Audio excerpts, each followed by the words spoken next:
Book 1, Chapter 24, Aisha's Plan. Grand designs in war are a thing of vanity. Victory goes to the general that blunders the least. Theodosius the Unconquered, tyrant of Helike. I'd known from the beginning that the ogres would be the biggest problem. No pun intended. I rather loathe puns, actually. The main two military treatises I'd sunk my teeth into were the Ars Tactica and the Precepta Militaria, though the smaller commentaries on the campaigns of dread Emperor Terribilis II have been a lot more interesting and useful to read. None of the three went into how to deal with a tenth of heavily armored ogres, though. Good ol' Terribilis had subdued a band of giants when dismantling the Crusader kingdoms, but unlike him, I couldn't afford to put a small city to the flame and shoot anything that crawled out. I'd asked Black to find me some of the manuals used under the kingdom of Callow, but he'd told me that there was no equivalent to the War College in my homeland. Nobles who'd wanted their children to have a military education either had them join a chivalric order or serve in the Order of the White Hand for a few years. Given that the order had been wiped out with remarkable thoroughness and that chivalric orders were now illegal in Callow, there would be no help coming from that front. So I'd looked into Juniper's old games. She'd beat Morok every time they fought, after all, and while Rat Company wouldn't be anywhere as smooth in executing her techniques, we theoretically had the right tools to use them. In short, she outmaneuvered the 10th. She'd systematically baited Morok into grounds she'd prepared to turn the size of the ogres into a disadvantage or outright mine them with demolition charges. With the 10th dispersed or knocked down, she had her mage line concentrate fire on individuals until they were down for the count. The fact that the Hellhound had never used sharpers on the ogres indicated they probably wouldn't be effective, something I'd taken heed of. That was one of the two reasons that, officially speaking, Rat Company had gone with the siege template. Morok had been until recently under the impression that his betrayal would come as a surprise to me. So he won't be expecting the main entrance to be mined. That the other munitions we could supposedly bring to bear against him would be ineffective had just been additional bait for him to betray us. The second reason was how I'd managed to have the 100 Wolf Company legionaries running down the hill to flank lizards. Going with siege was as good as declaring my intention to go after Snatcher and his fortifications, which had been one of the main conditions Bashara had extracted in exchange for her help against Morok. The other condition was much more costly, but I wouldn't have to worry about that for a while yet. Ratface, I spoke. Go back to your line. Things are about to get interesting.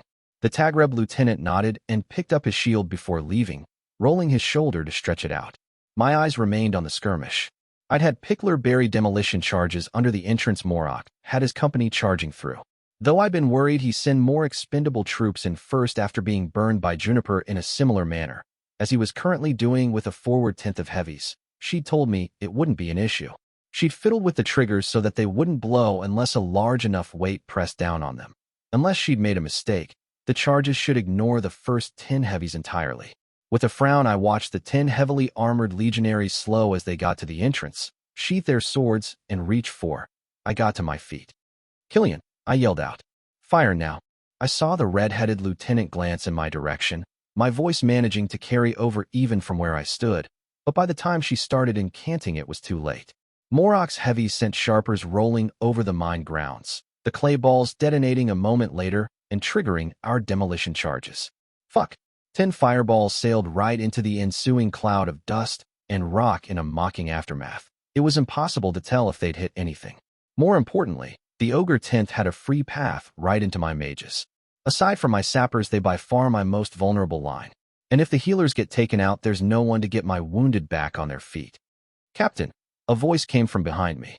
Orders. Hakram and the rest our line had come to stand behind me while I was distracted. The tall orc looked unworried, even though our first line of defense had just disappeared into literal smoke. His calm soothed my own nerves, and I took a deep breath. Have Pickler drown the gap in smokers, I ordered after a heartbeat. Our Ratface and knock in position. Getting my legionaries in fighting order without them looking like they were in fighting order had been a tricky proposition. I had Ratface lined to the left of the main entrance and Nox to the right, hopefully red to close like a jaw on the first men of Lizard Company to pass through. Killian and her mages were right in front of the enemy, with Pickler's line close behind them. My own men I'd held back as a reserve to plug gaps or use a possible flanking force, should an opportunity present itself. They're ready, my sergeant graveled after sending off a messenger to Pickler. In the distance, I saw the forward heavies charge out of the smoke, unharmed. God's damn it. Couldn't Killian have taken out at least one? Have them form a wedge with the point facing us, I ordered. Quick. That should leave a broad enough kill zone that Killian's mages could do damage by continuously pouring flames into the melee. A dozen smokers fell into the gap just as I finished speaking, obscuring the visibility that had just begun to clear. Looking outside the boundaries of my own camp, just as Moroc's heavies rammed themselves into Rat-Faced line, I saw that Aisha's men were finally about to hit Lizard Company's left flank. Mages in the back of her company threw fireballs into the enemy a heartbeat before the lines made contact, Wolf Company's regulars pouring into the gaps the impacts created to pry open the formation. Moroc was redeploying his company to secure his left, a line hurriedly moving to extend the flank so that Aisha couldn't just encircle him. Come on, you ugly bastard. You know if Aisha manages to go around that you're done. Sent the ogres in to make a dent in her troops. The ogres emerged from the smoke, hammers held high. I closed my eyes. What was his play here? He wasn't committing enough men to do more than hold Wolf Company for a few moments. So he was pushing straight into us. Why? He was an asshole, not an idiot. He wouldn't go for vengeance in the middle of a melee. He wants the camp, Captain, Hakram suddenly said. He's trying to push us out and use the fortifications to hold off Wolf Company. I opened my eyes. Ready our line. I grimaced. If it goes sour for them, we're going in. Already Rat-Faced line was having trouble dealing with the 10th of heavies. They weren't losing ground, but they weren't pushing them back either. A flurry of fireballs hit the ogres as they strode forward, but it barely slowed them. Killian hand-thought to concentrate on a single target. The flame slid off the plate, and then the ogres impacted into Nock's heavies. Oh, weeping heavens. Back at the orphanage, I'd once seen a girl drop a heated plate on a block of butter.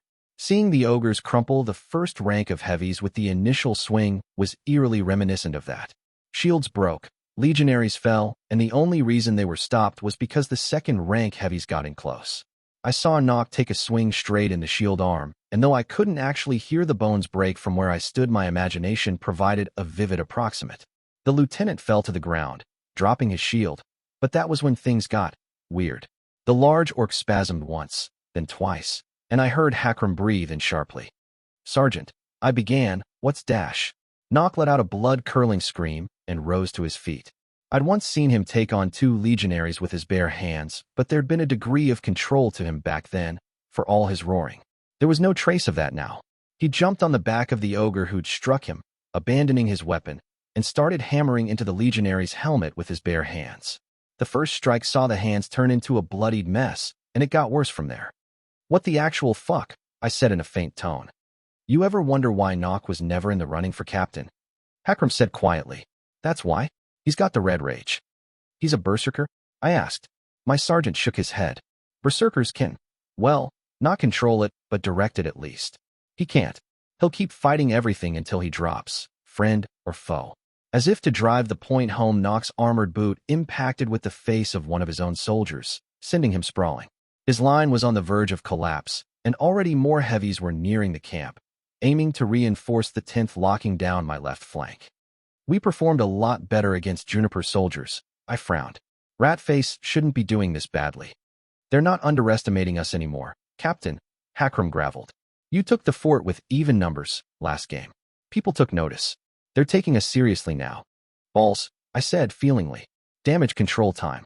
We're going to back up Nock. The greenskinned sergeant barked out orders, and we set to a brisk walk. Pickler's line parted for us silently, and I allowed my line to pull a little ahead as I stopped for a word with the lieutenant. Captain, the goblin grimaced. I should have taken sharpers into consideration. This is my mistake. We can do the blame game after this is done. I grunted back. Pull out all the stops, Pickler.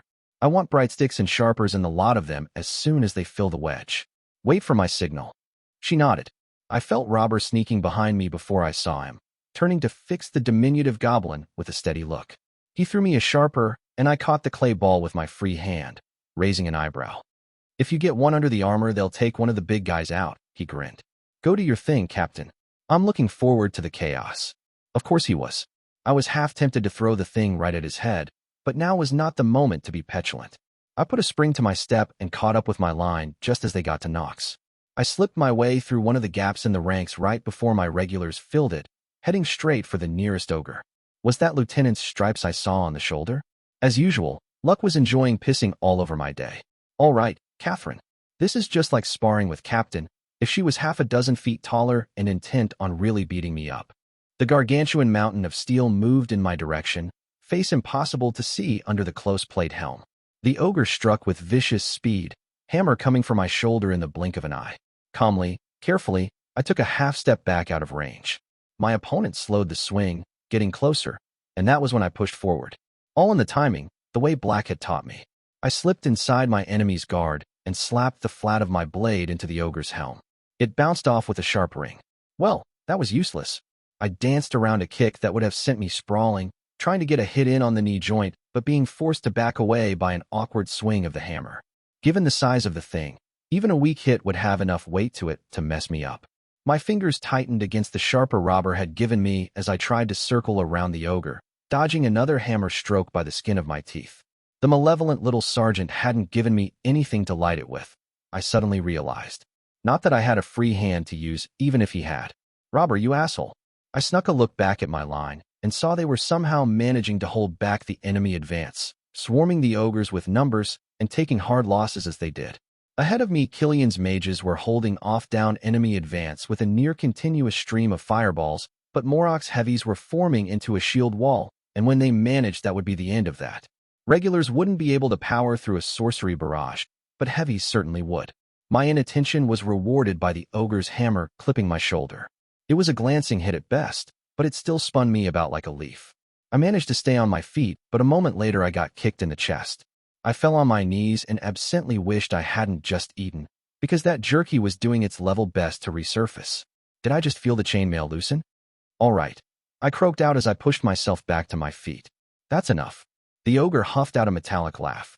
Snatching up the sharper I dropped after the kick, I ran in my opponent's direction. Come on, these are pretty horrible odds. Doesn't it count as a struggle? My name stirred slightly, but there was no sudden influx of power. Fine, a trickle was all I needed anyway. Gritting my teeth, I watched the hammer rise and counted down. 1, 2, 3 steps, and there it went. Apparently done playing, the ogre swung down in a stroke that would have shattered my shoulders and several smaller and painful bone shards had it landed. Too slow, though. The hammer struck the ground a little to my right, and I jumped onto the ogre's chest, ramming the sharper into the joint between the neck and the shoulder. Hanging on for dear life, I forcefully took hold of that small thread of power my name had granted me, forcefully pushing it into my hand. My fingers crackled with pitch-black energy, and I punched the sharper as hard as I could. This was, admittedly, not the most elegant plan I'd come up with. The impact blew me clean off the ogre. I landed painfully in the dust, breath pushed out of my stomach and my ears ringing. I grinned when I felt the ground shake, opening my eyes to the sight of my toppled opponent. That's going to be one nasty concussion, my friend, but that's what healers are for. I got to my feet and coughed out a bit of dust, taking a bleary look around. It seemed I'd landed somewhere around the wedge. I glanced to my left, and my blood ran cold. I had landed in the wedge, I realized. In the middle, just before Moroc's heavies pushed in with their shield wall. That's their captain. I heard a girl's voice call out from the enemy ranks. She's on the priority target list. Rat Company replied by sending a volley of fireballs right into the shield wall, though they were noticeably less bright than they'd been at the beginning of the fight. My mages were getting tired. Spitting out a bit of stone stuck in my mouth, I wiped my lips and took a look at the rest of the fight. The ogre 10th was on its last legs, overwhelmed by numbers and the lack of backup Killian had managed to accomplish. 2 of them were still fighting, but my legionaries and Nox were piling up on them so much they could hardly move. I just needed to distract the enemy long enough for them to be taken out. Gods, this feels unpleasantly heroic, I muttered to myself. I took a deep breath and limbered my fingers. Captain Morok, I called out. Come out, you wretch. You and me, out here on the field. There was a heartbeat of silence. She did. Punch a sharper, someone mused out loud. That'd scramble anyone's brains. I shot the sonic boy in question an offended look. There was no need to get personal about this. I snuck another look at the melee to my left, 1 ogre remaining now, and it was in trouble. Come on, Morok. You're one of the proud ones. You can still salvage how this looks by taking me out. Lizard Company, forward, the captain in question barked. And the bait had failed. God's damn it. I hated it when my enemies were competent. It made everything so complicated. I took a moment to look suitably defiant at the enemy before praying Pickler was close enough to hear me over the sound of the fighting. Pickler now, I yelled. For a moment, nothing happened, and I looked like a complete imbecile, standing in front of about 30 enemy heavies with my sword pointed forward. Then a dozen clay cylinders arced above me, coming to roll at the feet of Moroc's forward line. I closed my eyes right before the blinding light hit, turning a clean pair of heels to the enemy and getting the hells out of there before they could run me down. By the time I'd gotten back to my line, the last ogre was down and Pickler's sappers had tossed a round of sharpers into the enemy ranks. It made me wince to think that we'd wasted at least half of our munitions on what had been supposed to be our easiest battle, but there was no helping it. Lizard Company would not have been so high in the rankings if they were easy to deal with. I saw Hakram drag back an unconscious knock behind our lines and drop him none too gently, turning to salute me when he noticed my return. "How are we doing, Sergeant?" I panted out, sheathing my sword as I took cover behind my assembling men. "Between the rest of the heavies and our own cadets capable of fighting, we make up most of a line," he graveled. That barely qualified as good news, but I'd still take it. I pushed back a sweaty lock of hair that had slipped out from under my helmet. "Send a messenger to Killian," I told my sergeant. "I want our 10th of shield sent to back up Ratface. We need to start pushing them out of camp." "I'll see to it. But it might not even be necessary, Captain." The tall orc grinned savagely. "Smoke's clearing out. Look at what Bisher's up to." I did. The handful of smokers I'd ordered thrown into the entrance at the beginning of the battle had finally started to disperse. Wolf Company had slipped around Moroc's extended flank with almost contemptuous ease, flipping an entire line and using the momentum to drive the other one right into the stakes surrounding my camp. Lizard Company had sent another 10th into the mess to try to salvage it, but it was already collapsing under the pressure. In a matter of moments, the wolves would be hitting the back of Moroc's heavies right as they tried pushing their way through my wedge. There's no way he can swing this, I realized. He needs to pull back or he's out of the game. The conditions for the elimination of a company were very straightforward. Either every officer in a company of lieutenant rank and above had to be incapacitated, or else 8 soldiers out of 10 in the company. Rat Company had, by the skin of its teeth, managed to take out a line. Aisha's legionaries had done the same to another 2 lines, and were getting started on a third. If Moroc didn't pull out now, the lizards he risked elimination by numbers. Which was exactly my intention, actually. The number of prisoners and enemy wounded this skirmish would result in was so large that the manpower cost of keeping an eye on them would be crippling. We wouldn't be able to move that many people quickly or easily, and we didn't have a defendable stronghold where we could put them away. The lizards needed to be broken here and now, or they'd leave a bloody mess for me to deal with. Moroc seemed to agree with my assessment. His company sounded the retreat. The 10th Ratface was still struggling with pulling out in good order. Immediately, I ordered my own line to push forward, signaling for the former captains to do the same. The grounds were uneven where the demolition charges had been blown, but both lines formed in the best order they could. We held position at the mouth of the entrance as Wolf Company moved to complete their encirclement. Only a matter of time now. There was a sudden flash of lightning from Aisha's mage line, and a bolt struck in the middle of the enemy's formation. I couldn't see who they'd hit, and the effort seemed something of a waste, but a few heartbeats later, thunder rumbled in the distance. Lizard Company's standard appeared as a giant image in the sky, a red streak across it. Eliminated. She must have aimed for Moroc. I raised my sword in victory, my company cheering behind me. Cleanup was as much work as the actual fighting. Legionaries from both victorious companies were picking through the packs of the vanquished one, putting aside the goblin munitions in a great pile we'd distribute later. Aisha had agreed on splitting them half and half when we'd struck our deal, though it had taken a great deal of wheedling on my part.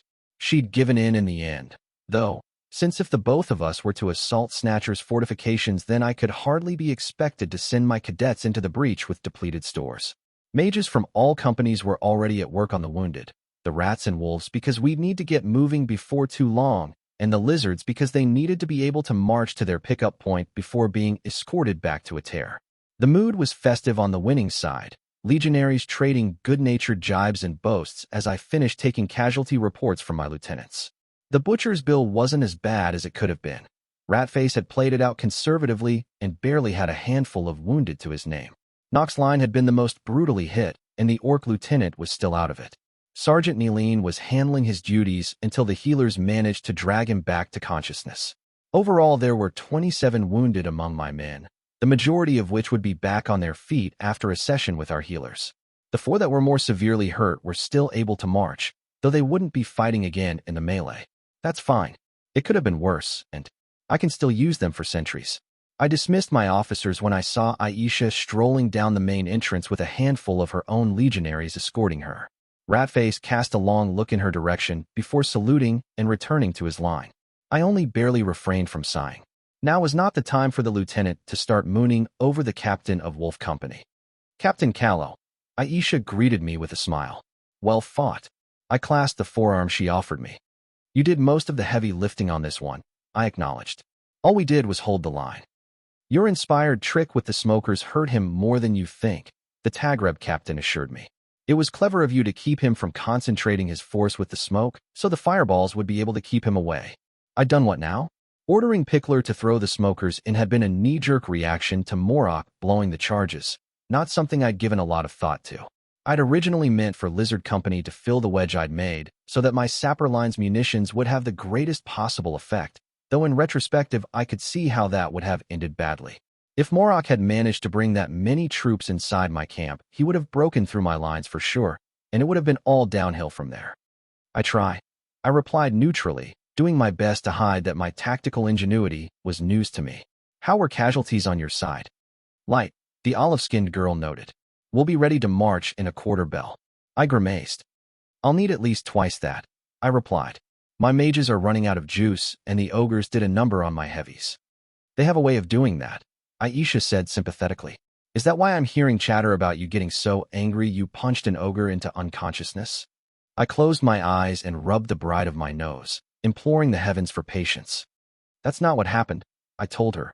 I mean, I can understand it might have looked like that from a distance, but I used a sharper.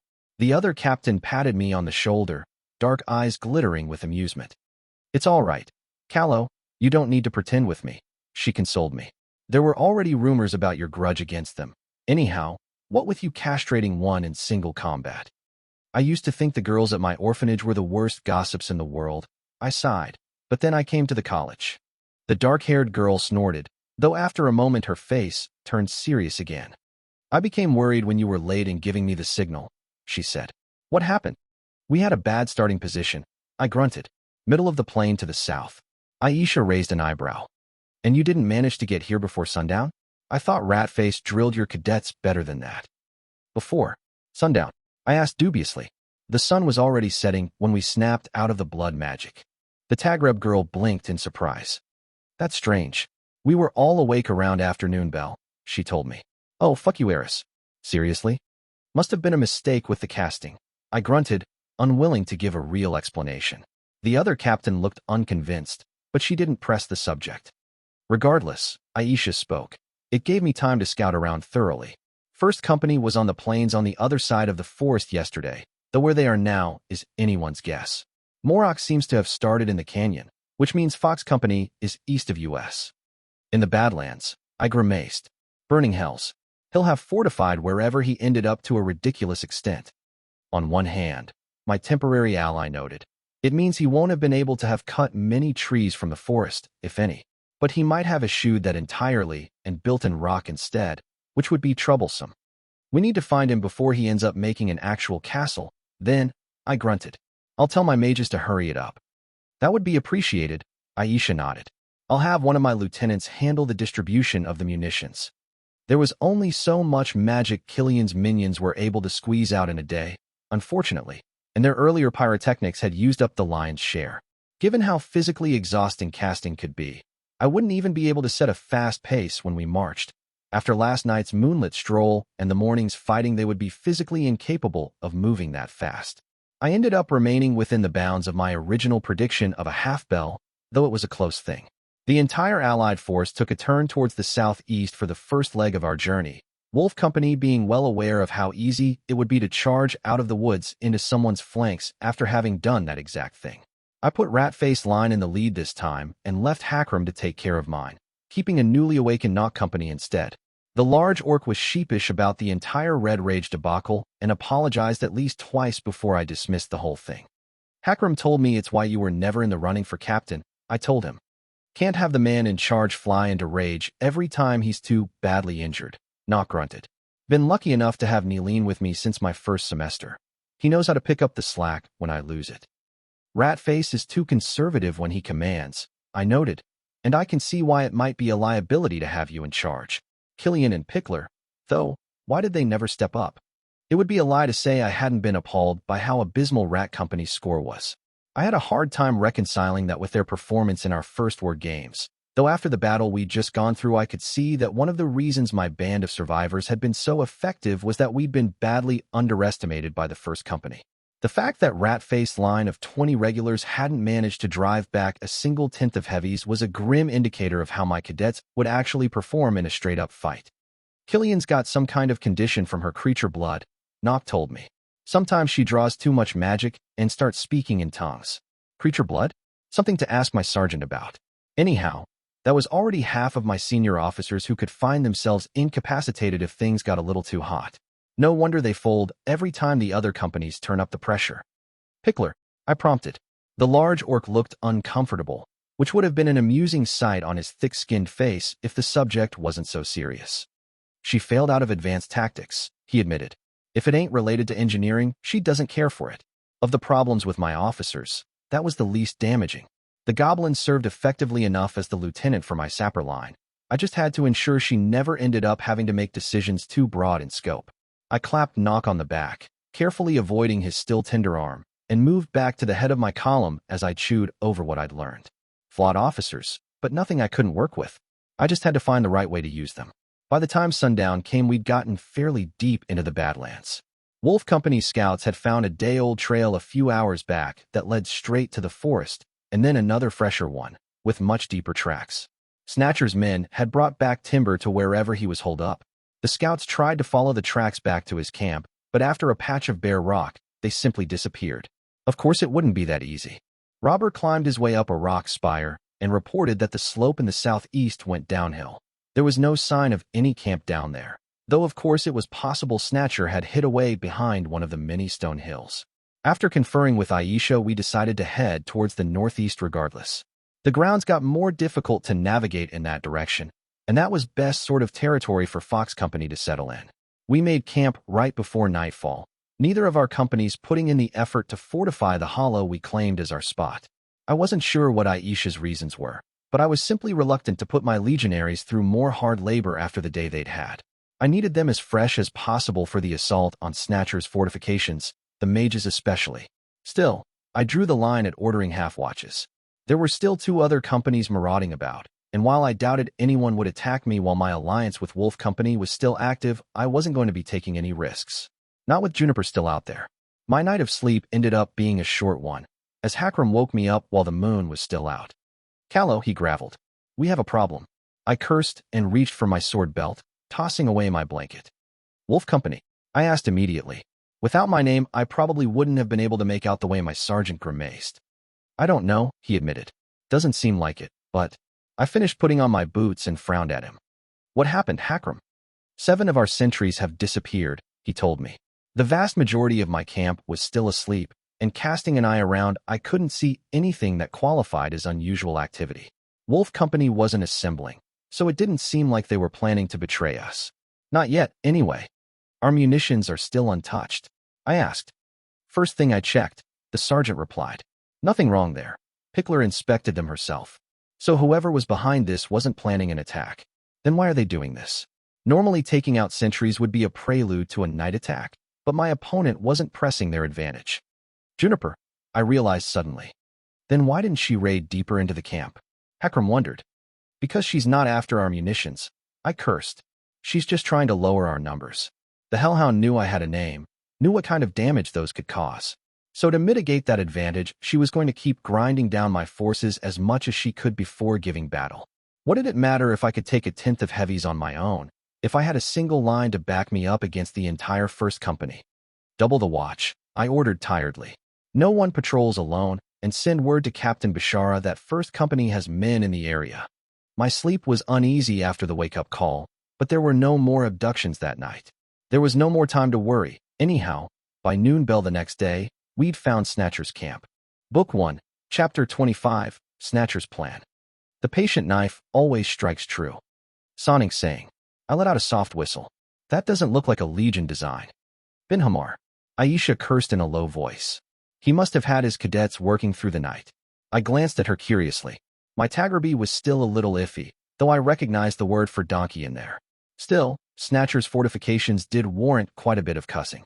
Fox Company had made camp over a hill in the center of a hollow, though their defenses extended quite a bit further than that. The first wall wouldn't be too hard to take, I assessed. 3 feet of stone and sand packed together tightly were topped by a row of sooties, with small openings slits for crossbowmen to shoot through. Demolition charges would punch through those in a matter of moments, though my own company was running a little short on those. Morok hadn't carried any, and though Rat Company was once more topped off on smokers and brightsticks, a shortage of heavier munitions had the potential to be very costly here. From the high grounds where Captain Bishara and I stood, however, we could see that the first wall was the least of our worries. There were about 100 feet of open ground after the wall, and one didn't need my name-improved sight to see some of it had been freshly dug. Rubies to piglets that Snatcher mined the hells out of that. Too many places had been dug into for all of them to be covering a demolition charge, but there was way to tell which of them really were mined. If any of them were, I thought with a grimace. He might have left the more obvious marks as a feint and dug in his charges less obviously. Should the wolves and my rats manage to breach the first wall, then we'd have to charge across the flat grounds through the traps while getting shot at by Fox Company. And then we'd get to the fucking second wall. It was more or less impossible to see the hill the sapper-built fort had been based from, with the stone ramparts 10 feet high hiding away the sight of it. The depth of the ditch the foxes had dug right in front of said ramparts was hard to estimate, but even from where I stood I could glimpse the sight of the sharp wooden stakes jutting out of it. Some kind of wooden tower had been erected in the middle of the fort, standing above even the ramparts. It looked more like a platform, actually, though its purpose eluded me for now. At the moment, most of Fox Company's legionaries were taking cover behind the first wall, patiently waiting for our own cadets to come into range. No attempt had been made on Snatcher's side to initiate talks after we'd arrived, and neither Aisha nor I were particularly inclined to attempt them. At this point, giving the other captain more time to dig in would be shooting ourselves in the foot. I can have my company ready for the fight fairly quickly, I grunted. We'll be taking the first wave, as agreed. That had been the second price I'd agreed to pay for Wolf Company's assistance against the lizards. When the time to assault Snatcher came, my soldiers would be the first into the breach, and so would be the ones running into all the nasty little surprises the goblin captain no doubt had in store. Aisha eyed me sideways. Rushing our attack might prove more costly than we can afford, she demurred. First we set up our camps, then we'll hash out a planned offensive. I clenched my fingers and unclenched them. I could see the sense in what Bishara was proposing, but it did not suit my own plans. The longer we delay, the higher the chances Juniper stabs us in the back while we're dealing with Snatcher, I reminded her. We know she has men in the area, and following our tracks here will be child's play. Hiding away the tracks of 200 legionaries, some of them in heavy plate, was not something any of us had been trained for. If Juniper wanted to find us, she would. The Tagreb girl's lovely face was marred by a dubious look. It's unlikely she has more than a single line shadowing us, she replied. Regardless, we will not be attacking blindly. I fully intend on scouting our backs before committing to the assault. You can have your men patrol the southeast, if you're truly worried. Should she bring her whole company to bear, we can take her together before dealing with Snatcher. I smiled politely at her words, not believing a word of them. I trust you to hold up your end of the bargain against the foxes, Bishara, but against the Hellhound? That's a whole other story. Ensuring Snatcher would be knocked out of the melee as quick as possible was a priority for the wolves, since their company score would hitch them up to third place if the foxes lost their bid. But everything after that got trickier. Juniper and Aisha were friends, I knew. How much that would weigh in on her decision-making I couldn't be sure, but I did not think the other captain would think twice about selling me out to First Company. She could take on Snatcher with their help instead of mine, and there was no denying that Juniper soldiers would perform better than Rat Companies in the matter. And yet I couldn't just tell her that. I sighed. We do it your way, then, I conceded. After a silent nod, I made my way down the hill, returning to my company's ranks. Hakram was already waiting for me, wonder of a sergeant that he was, and a few orders to him got my cadets started on making camp. I found Pickler in the midst of the flurry of sudden activity, Robber at her side. Good. I needed to talk with the both of them.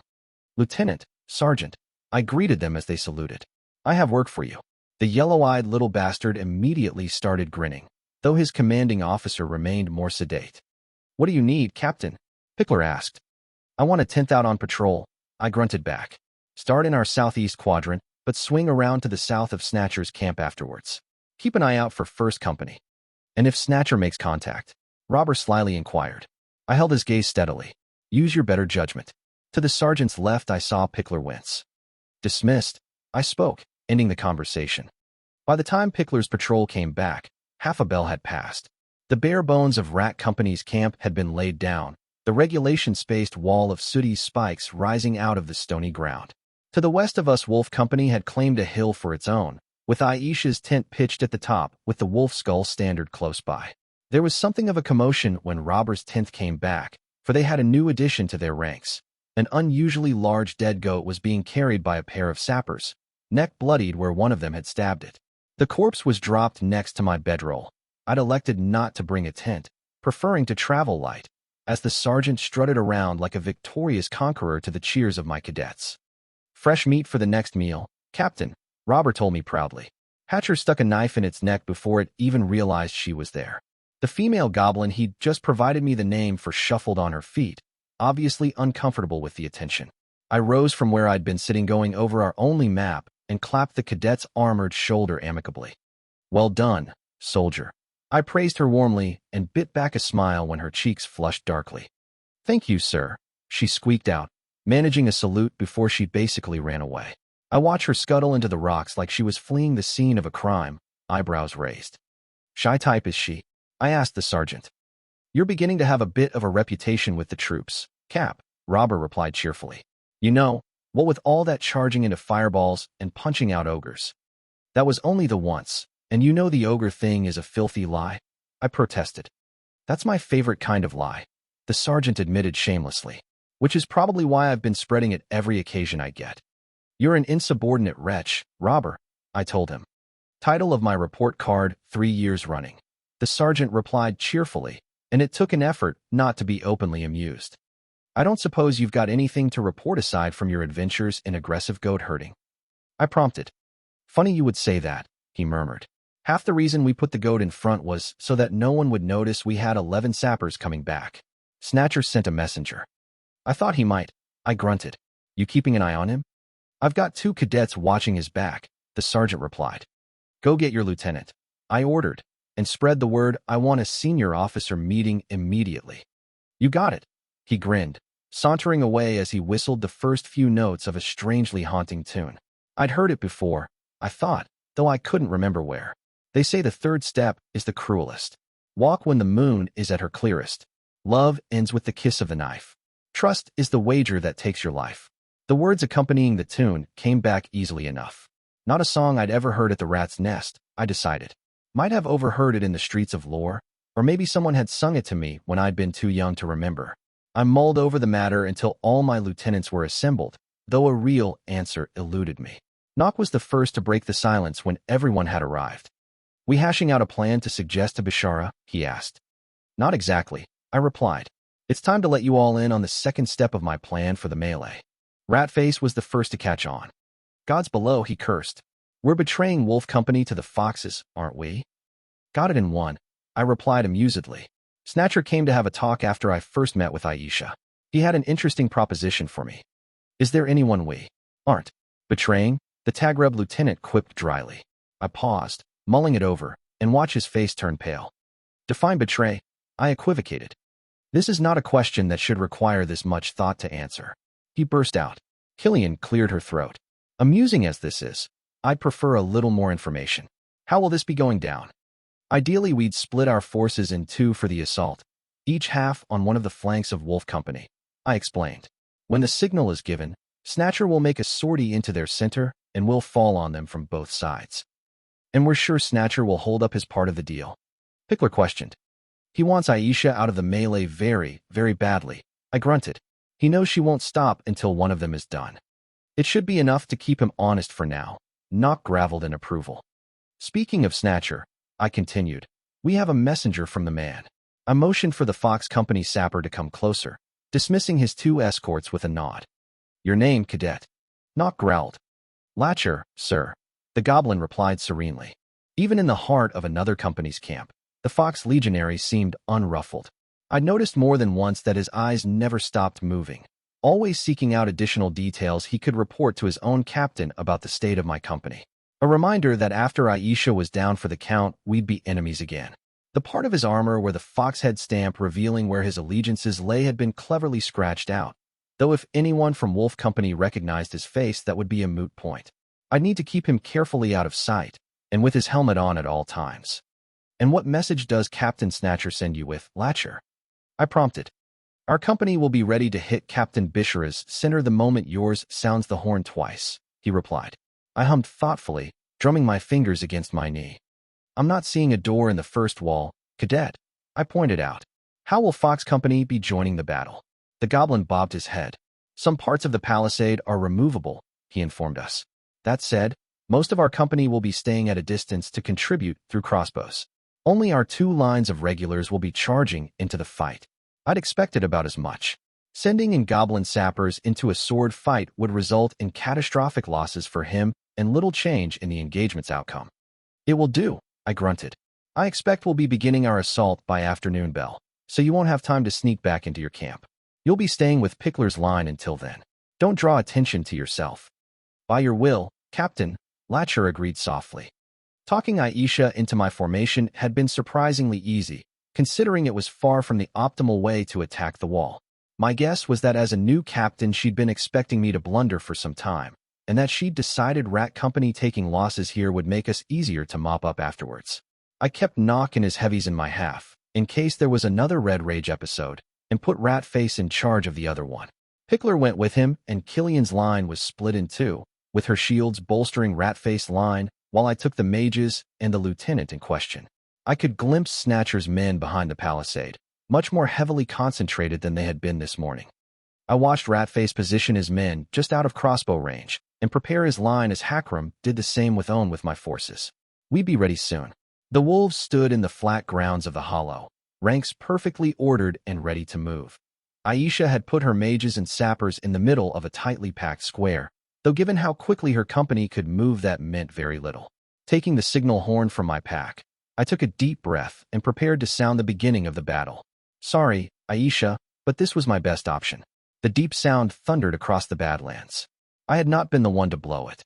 Armor shining in the sun, Wolf Company pivoted with parade ground perfection to face my separated men and started to charge. Pushing down the urge to curse my heart out, I put my lips to the polished ram's horn and sounded it twice. For chunks of the palisade were immediately raised up and put aside, Snatcher's lines starting to pour through. What the hells was Aisha's game here, I wondered.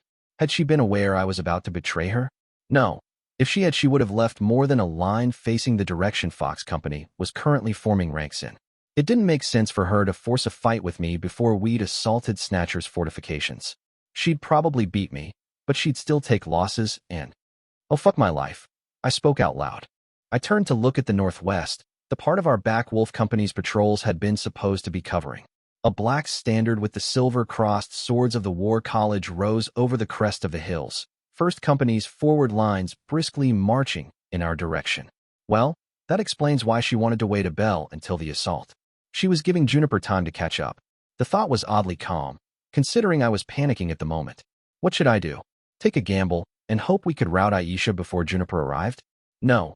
Even then we'd be stuck facing First Company with split forces, and I wasn't sure I could count on Snatcher to stick with me through the fight. He might just withdraw behind the walls and let us fight it out. I threw my helmet on the ground and let out a cry of anger. I couldn't let it end here. Not with everything that was at stake. "Hakram," I called out. "Sir," my sergeant prompted.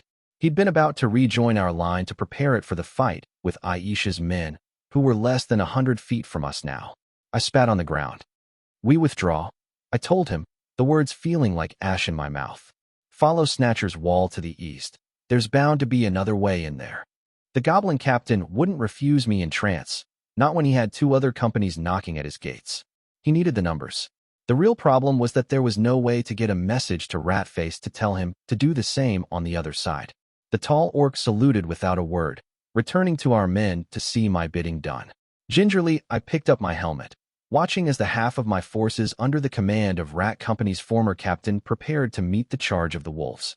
My own soldiers started retreating in their assigned direction a moment later, and I sounded the horn one last time as a warning to the rest of my cadets. It was for naught. The lines met, and over the horizon Juniper's legionaries turned in their direction.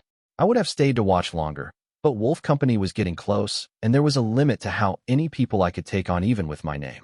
Fingers clenched, I ran to catch up with my legionaries, and we fled.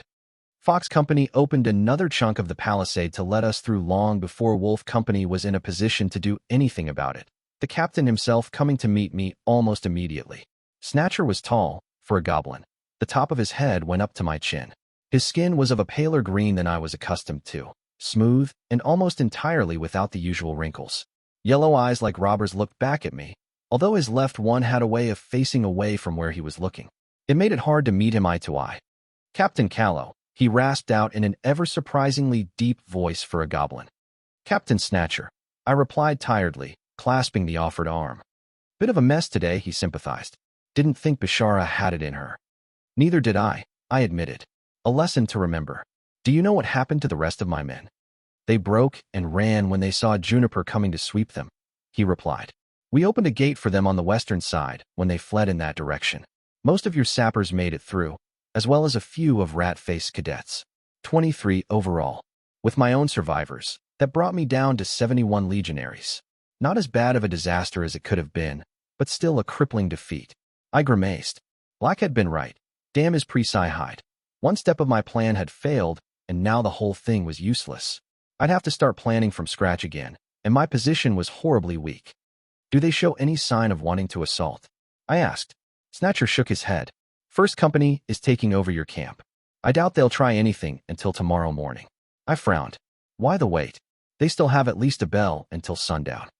"Juniper's forces aren't all here," the other captain grimaced. "Her sappers are still missing.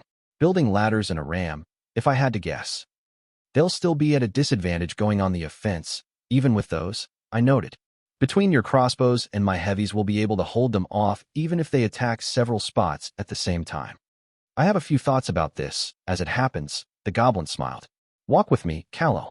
For a moment I thought he'd make like a Callowan and offer me his arm to slip into mine, but he simply ambled on ahead. Probably better that way, I mused. Never seen a goblin riding a horse before, so knighthood would be a stretch. I caught up with him, and we strolled next to the wall like this was a Proserpine garden viewing. "As you've no doubt noticed," he started, "the walls to my second ring of my fortifications are stone and dirt." I nodded, curious where he was going with this. "And yet," he spoke almost casually, "there is no sign of the digging efforts that would be necessary for such an accomplishment." My eyes sharpened. He was right. I'd been so focused on the possible minefield, I'd never thought to wonder where the materials making his rampart from had come from. Some of it must have been from the ditch in front of it, but that wasn't enough to explain 10-feet-high walls. "You've been digging elsewhere," I said. Snatcher's lazy eye wandered as he bared yellowing needle-like teeth in approval. "Goblins weren't always surfacers, you know," he told me.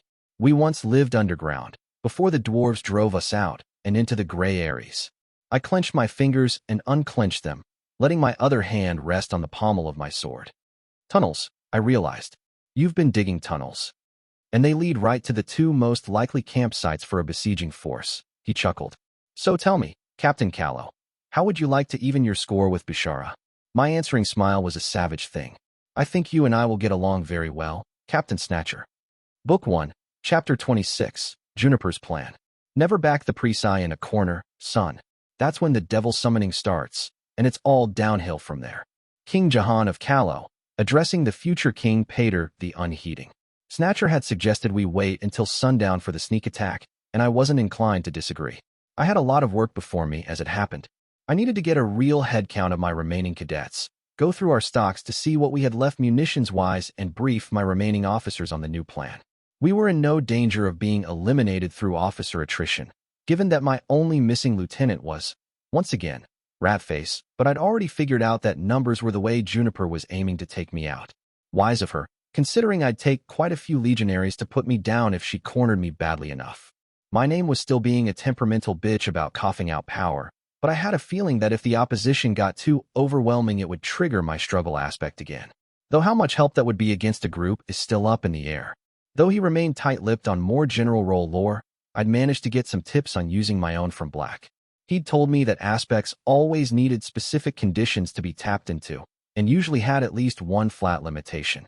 Learn, for example, only applied when I was consciously being taught. Trying to pick up a sword trick in the middle of a duel would fail every time. As for struggle, he'd been less helpful in puzzling it out. It had not been one of his aspects back when he'd been the squire, and though he'd made a study of names, their powers had a way of varying wildly from one name to another. His guess was that the aspect was meant as an equalizer. When I was outclassed, my name would put me on even footing with my opponent for a short amount of time. There was no way to be sure whether he was right or not until it was put to the test, but his theory had felt right, like it fit in a wider pattern.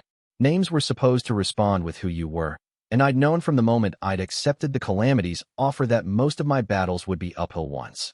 That my name had responded to my desire for a way to even the playing field made perfect sense to me. I was worrying, though, that it would not react the same to multiple opponents. When I'd taken Rashid by surprise and stabbed his Sari as we'd essentially been dueling. When I'd jumped over the log in the last war game, I'd not been tapping into the struggle, I was pretty sure. Just making use of what little power my damaged connection to my name had made available at the time. Would the aspect trigger if I was facing multiple opponents that were, strictly speaking, weaker than I? I had my doubts. Already I knew that it only reacted to direct threats, or it would have reacted when Eris was outmaneuvering me in the tower. I was kind of hoping my third aspect would involve a loud alarm blaring in the back of my head whenever the Sonic Noble was fucking me over, but I doubted it would be that easy. There was a sort of twisted duality to my name and hers, one that brought to mind one of the first afternoon lessons with my teacher. Most of the time we went over my assigned readings, and he clarified points or expanded on them, but once in a while he'd strike a debate over a subject and the afternoon was spent discussing it. I'd learned to both dread and look forward to those particular lessons. I always came out having learned something useful, but the conclusions could be morally flexible, to put it mildly. That time, the subject had been the nature of power. Dread Emperor Terribilis once said that power is the ability to see your will done. He'd begun. Using that as a touchstone, I would classify power in two broad types, soft power and hard power. Soft power, he'd elaborated, was the use of indirect methods and influence, convincing and coercing others to do your bidding through persuasion or social pressure. Though I disliked her on a personal level, on an objective one I could see that Eris excelled at that kind of work. She'd managed to turn all the other claimants against me back in Summerhome with minimum effort and no risk to herself. When we'd met face-to-face on the Blessed Isle, the use of force had been a backup plan, not the main thrust of her effort. Instead, she'd offered me something she thought I wanted, in a way that would marginalize me as an obstacle to her plans. Hard power, by contrast, was where I lived at. Direct application of force to dictate your will on others. The way Black had phrased that made me uncomfortable, but there was some truth to his words. In the end, I was not above imposing what I thought was right and wrong on others at the edge of a sword. Even what could be called my one foray into soft power, when I decided to use the lone swordsman as a way to set Callow on fire and advance my cause, had been something I'd managed to accomplish by forcefully beating the hero first. I still remembered the way every one of the claimants for Squire had gone about things differently, almost as if the name was pitting different methods against each other to see which was the most worthy. In that light, I did not think it was a coincidence that Eris and I used fundamentally different ways of getting what we wanted. We were in a competition, clearly, I just wasn't sure for what. Not that it changed anything. Eris had been sharpening knives meant for my back before we'd ever met, and I did not think she was done interfering in the melee yet. The blood magic delay and my shitty starting position felt like her hand at work, but that could not be the only string to her bow. The two incidents I suspected she was behind had damaged my performance, yes, but so far she'd always gone for more thorough plots than that. All the moves she'd made before had the potential of taking me entirely out of the equation, which meant there was likely a third stroke coming from my neck. But from where? So far she'd interfered through the college, which made sense. It was an old institution, one where her family was likely to have pre-existing contacts. Pickler had already killed my initial guess of her bribing one of the participating captains, which left outside interference. That seemed unlikely, with the way Black was bound to be watching all of this like a hawk. Eris was good, but not good enough to pull the wool over the eyes of one of the fucking calamities. I sighed and put the matter aside.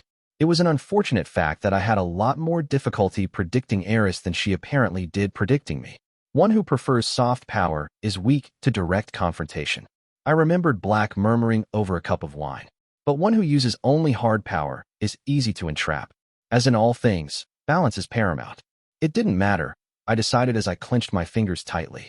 However sharp the jaws of the trap my rival would have closing on me, I would pry them open and throw the whole bloody contraption at her head. Adjusting my sword belt, it had loosened a bit while running away from Wolf Company. I put my helmet back on and returned to my cadets. My initial count of 71 legionaries had been overly optimistic. I had that many cadets present, certainly, but not all of them were in fighting shape. Damnably, most of the legionaries unfit to fight were in my heavies. Getting trampled by a tenth of ogres was not something you recovered from in a day.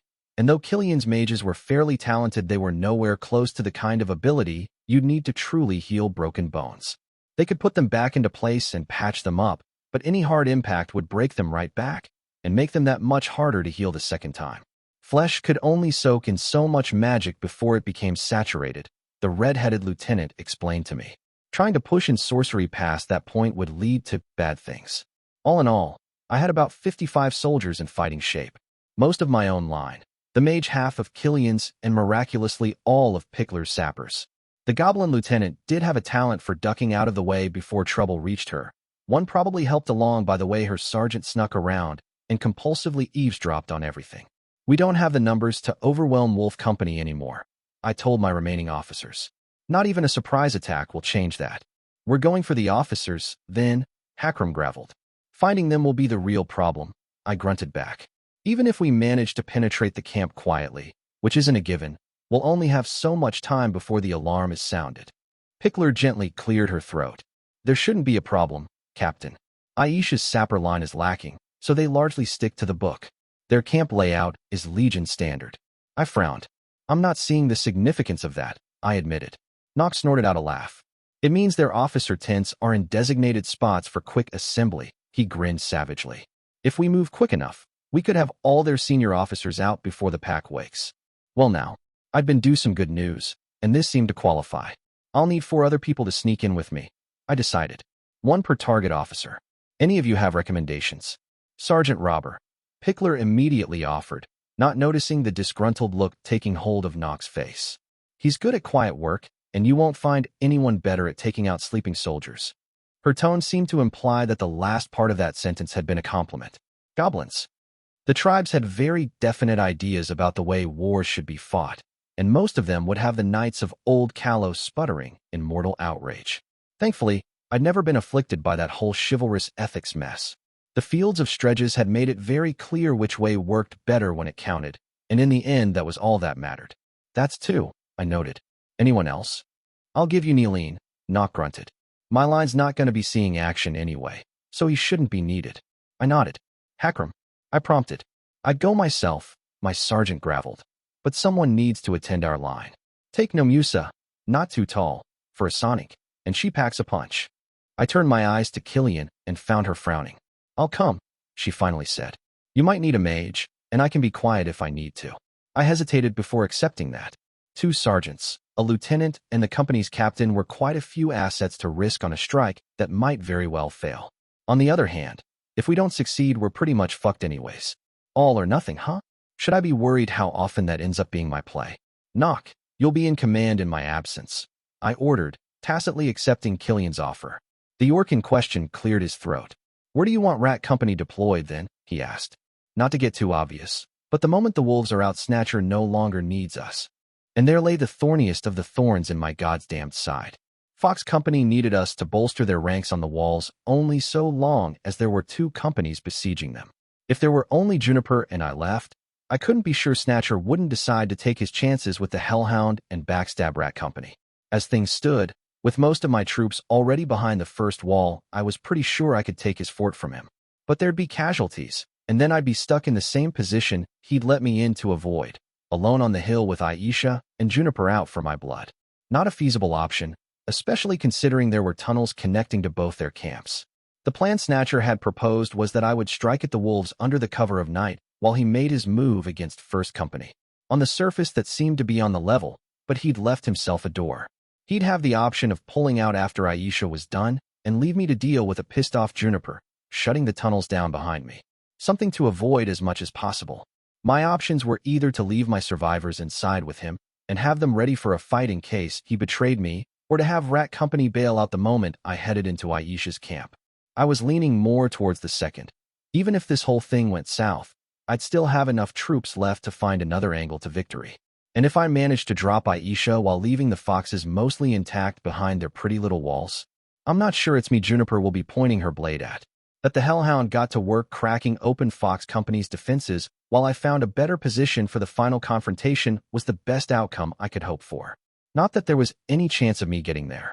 Now, since just by thinking that I'd pretty much sent an engraved invitation to the gods asking them to piss all over my plans.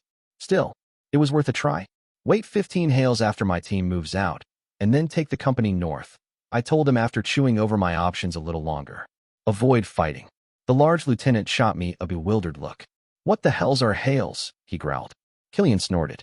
It's the time it takes to recite one of their fancy House of Light hymns, she explained, eyeing me amusedly. Wrong gods for this neck of the woods, Captain. Right? I coughed, somewhat embarrassed. I don't know the equivalent for the gods below. About 6 basic line drills, the red-headed lieutenant said after pausing an instant to close her eyes and think. The hell gods don't really go for hymns, as it happens.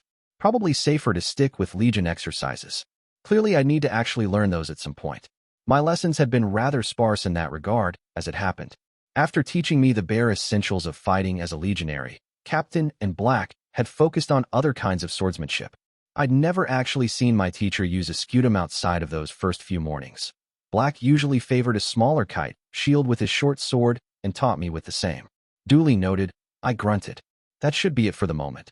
Unless anyone else has a point to raise? No one did, and they took heed of the implied dismissal. I motioned for Killian to stick around as the others started leaving, not bothering to vocalize the order. The pale-skinned girl looked surprised, but she sat back down without a comment. I waited for the other officers to be at a safe distance before clearing my throat. There's a thing I'd like clarified before we head into combat, I told her. I've heard you can be incapacitated if you draw too much on magic. Something about creature blood? The lieutenant sighed, fine lashes fluttering over hazel eyes. Hakram? She asked in a resigned tone. I snorted. Surprisingly enough, no? Got it out of knock. Like he's one to talk, the bloody failed berserker, she muttered. I don't mean to pry into personal matters, I said. Not strictly true, but I figured I might as well pretend not to be nosy. I just want to know how it might affect things. Either she bought that, or she was polite enough to pretend to. Pushing back a strand of red hair into the sides of her pixie cut, the lieutenant took a deep breath. My grandmother was one of the Fae, she said. I blinked in surprise. Like the ones in the Waning Woods. Or does that mean something different in praise? She eyed me cautiously. I keep forgetting you're Callowan, she admitted. The Fae are not popular around here, even in the green stretch. I raised an eyebrow. I mean, they kill Callowans too whenever one's stupid enough to go too deep into the forest, but it's not exactly a big deal. They never wander out and the path to refuge is supposed to be safe. The benefits of having a former calamity ruling your city, Killian noted. The blood's pretty diluted, but I still got some things out of it. Mostly the unusual hair, and some mage tricks that require control beyond what most humans can manage. I'm not really seeing downsides, so far, I pointed out. Well, besides the racism. But that was kind of given already, what with you being Dunny. Isn't it just? She replied bitterly. You'd think with the fucking Black Knight being one of us they'd start holding their tongues, but it doesn't seem to have changed anything. She took another deep breath, forcing herself to return to the original subject. Anyway, you'll note I don't have wings, which Fae are supposed to have. Whenever I draw in too much power, my body tries to make some, which fucks with my head and occasionally makes me lose control over the magic. That sound bad. I contributed helpfully. Pretty bad, she agreed with the ghost of a smile. But you know your limits? I probed. Learn them the hard way. Killian grimaced. All I needed to know, I told her, clapping her shoulder in reassurance. I'll let you brief your 10th. I need to have a talk with Captain Snatcher. She nodded and I rose to my feet, rolling my shoulder under the chainmail. Wearing it for so long was killing my muscles, especially without a proper akaton under to soften the weight. Legionaries were issued something thinner than the padded jacket I was used to, though admittedly mine was meant to be worn with mail. Captain, Killian suddenly called out. I half turned to meet her eyes. Lieutenant. Thank you, she said, looking away. Any time, Killian, I replied quietly. I hated the part of myself that coldly noted she was more loyal to me now than ever before, but I did not ignore it. Guilt is fine. Healthy, even. But I will not let it stop me. thumb rubbing the hilt of my sword, I went to find Snatcher. There were still details to hash out, and all of my ambitions would be for naught if I lost today. Arranging a meeting ended up a more complicated matter than I would have thought. Snatcher was inside the fort, and that meant going across the, possibly, minefield. I asked one of the sergeants still at the wall, and he informed me that my fellow captain had left instructions that I be escorted to him if I asked. I was guided across on a hilarious, overcomplicated path by a cadet in what I suspected was far from the most efficient route. I did my best to commit it to memory anyway. For all I knew, I might need to use it before the melee was done. To my surprise, I came to find the goblin captain doing manual labor. The wooden platform I'd glimpsed earlier today was being linked to the ground by a minimalist ramp. Snatcher was part of a group of half a dozen goblins laying the finishing touches on it. He gestured for one of the sentries to replace him when he saw me, patting down his clothes to get some of the dust out of them. "Captain Callow," he greeted me. "I take it you're done briefing your officers?" "They'll be read when the time comes," I agreed. "Just one last thing to go over with you. I'll be taking a small team through the tunnels, not the entire company. Lieutenant Nock will be taking most of my cadets north, while I'm targeting Aisha's officers." I did not phrase it as a request because it was not up for debate. Snatcher studied me with a calm face. "Fair enough," he conceded. "I'll notify my officers. One of my cadets has volunteered to guide you through the tunnels." He paused. "If I may say so, Captain Callow, you're a rather quick study. It has been a pleasure to work with you." "The same to you," I replied, somewhat surprised to find I meant it. Snatcher was a pleasant enough sort, and by far the politest goblin I'd ever come across. Talking with General Sacker had been like having a knife at my throat the whole time. I couldn't help but think that Pickler was only ever half listening when I spoke, and the less said about Robert the better. I enjoyed the malevolent little sergeant, true, but if he ever met politeness in a dark alley, he'd knife it and rob the corpse. "All of the DRA attending the college show promise," the other captain noted. "It's a shame so few of you actually serve in the legions afterwards." I'd had no idea whatsoever that there were any of the people around, but I kept my surprise off of my face. "Why the hells would Wraith go through a Presci officer school? You're the first Presci I've heard referring to them as anything other than Waller's spawn," I replied instead, subtly steering the subject away from my ignorance. Snatcher shrugged. "The Grey Aries are a long way from the wall," he replied. "Unlike the clans, the tribes have no bloody history with the Duchy of Daoin and no grudge to go along with it." I nodded slowly. That was good to know. It was hard to break the habit of thinking of the Empire as a monolithic entity. Even now that I'd learned of the different forces at work inside of it, I still had a tendency to assume general opinions remained the same regardless of ethnicity. I considered leaving the conversation at that, but my eyes flicked to the platform and I decided to push my luck. "If you don't mind my asking," I spoke, "what is that thing for? I've been wondering since Rat Company first set camp."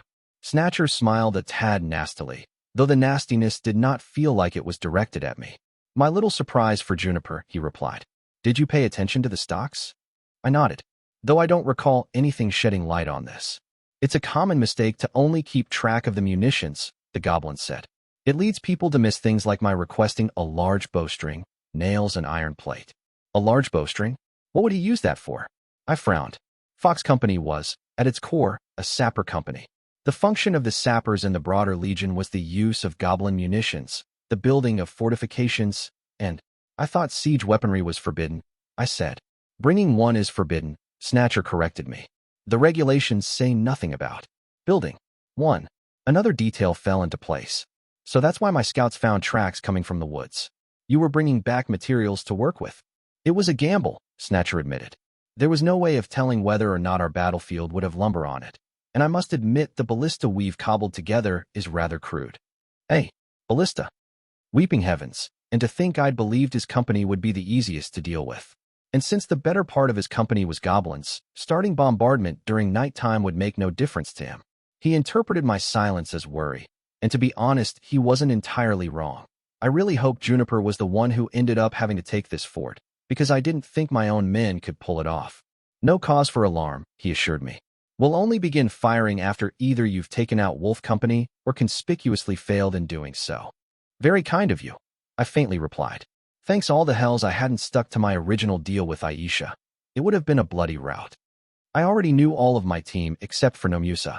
I recognized her from my line when she met us at the head of the tunnel, but we'd never actually talked before. She was sonic, like Hakram had said, and only a head taller than me, which qualified as short by the standards of her people. She was missing a finger, and there was a nasty burn mark in the hollow of her cheek I decided not to ask about. Neely and I already knew, having shared drinks with him in the aftermath of the last game, and smiled at him when he arrived. Robert had already been there when I'd arrived, skulking around and managing to look suspicious without actually doing anything concrete. It was a skill he'd perfected through years of hard work, or so he'd informed me cheerfully. Killian was the last to show up, slightly out of breath. When she fell behind me in silence, our guide for the night finally opened his eyes and rose to his feet. "My name is Hatcher," he informed us curtly. "I see none of you brought your scutum, which is good. The tunnel is tight enough without dragging along a shield. It'll be dark in there, so keep close to me." Without further ado, he scuttled into the hole in the ground. I was the first to follow, and a short drop later, I was on solid ground again, crawling on my knees. For once in my life, I was glad of my height. Even Neeleen would find the tunnel a tight fit, and Hakram wouldn't have managed more than a few feet before getting stuck. We waited until everyone dropped, and so began our wriggling in the dark. Progress was damnably slow, and the air felt thin, but after an eternity of making like worms, the tunnel broadened a bit, and Hatcher told us to take a break. "We've passed the first wall," he told me. "Only a bit further now. Do you know where in the camp we'll be coming out?" I muttered back. "The tunnel splits around there in 4 different directions," he replied. "Most are close to the middle, but you'll be going in blind." "Lucky us," I grunted. Without my name, I would not have seen him glare at me in the dark. Soon after we resumed the crawl, and around what I estimated to be the 10th hail, the tunnel broadened again, splitting in the directions as he'd mentioned. Hatcher tapped a hand against the wall of the center one. "That one's the best situated," he spoke. "You should send 2 people there, split the others." "You heard the man," I murmured. "Neeleen and Killian, take that one." "The rightmost tunnel goes a bit further," Hatcher told me. "I'll show you the way." Presumptuous of him to assume I'd take that one, but I saw no point in arguing. Robert and Nomusa headed into theirs while I followed the Fox Company legionary. The tunnel tightened again, much to my dismay, and our progress slowed. I peered over Hatcher's soldier, and my blood ran cold when I saw that up ahead was a dead end. "Trap. Shit." "Just a moment," Hatcher spoke. "Something wrong with the ceiling here. I need to have a closer look." His hand slowly moved towards a small hole in the wall ground under him, where I glimpsed clay balls. My hand went for my sword, and slowly, silently, I unsheathed it. "You ever been to Summerhome, Captain?" Hatcher asked. "Only the once," I replied, shifting around to get a better angle to strike. "Never been myself," he casually spoke. "But my cousin did. She never came back. Skoodash." I rammed the pommel of my sword into the back of his head before he could finish the monologue covering his motivation. "Amateur." He yelped, but the angle had been awkward, and he wasn't knocked out. He dropped the sharper, though, and that was what mattered. He threw himself at me, but I was ready. Releasing my sword, I caught his hands and forced him down. Hissing furiously, he bared his teeth and tried for my throat, but I head-butted him violently. His nose broke, and I did it again, twice as hard. He screamed, but his struggling weakened, eventually ceasing entirely. "I'm guessing you're talking about Chider," I spoke quietly. "Murderer," he garbled out. "The hero was the one to kill her, actually," I replied. "Though I won't deny I would have done it myself if it came down to it." "They'll get you," he sneered through the blood. "Sooner or later, someone will. Little Callow playing the squire. You're a joke, and everyone knows it." "Let me guess," I sighed. "You got the information through an anonymous source right before the beginning of the melee?" A flicker of doubt went through his eyes, but, as desperate sorts are wont to do, he doubled down instead of folding. "No idea what you're talking about," he mocked. How many other knives had Eris pointed at me this way, I wondered. How many other legionaries in the melee were out to kill me if they could? I'd need to watch my back very, very closely. "The part that confuses me is how you thought you'd get away with this," I admitted. "The college is scrying this whole thing, as it happens." "Can't scry underground, you ignorant so," he spat. "Ah," I said softly. "That changes things." There was a look in the goblin's eyes I recognized from the pit. The one sore losers got, the kind of opponents who knew they'd lost the fight, but were already thinking of the next one. He wasn't going to stop. He'd come for me again. Not tonight, not even tomorrow, but one day he would try his luck a second time. "You know, the first night I met him, he told me it didn't get easier," I told the goblin softly. A trickle of power ran through me as my name stirred, strengthening my grip. Hand moving with swift purpose, I broke Hatcher's neck. It was, I decided, a very kind lie. Softly, I closed the cadet's eyes and let out a yell. Long breath. I picked up my sword and sheathed it, turning around to crawl back the way I'd come from. I still had a game to win, and no time to think about what a stupid, meaningless way it had been for that cadet to die.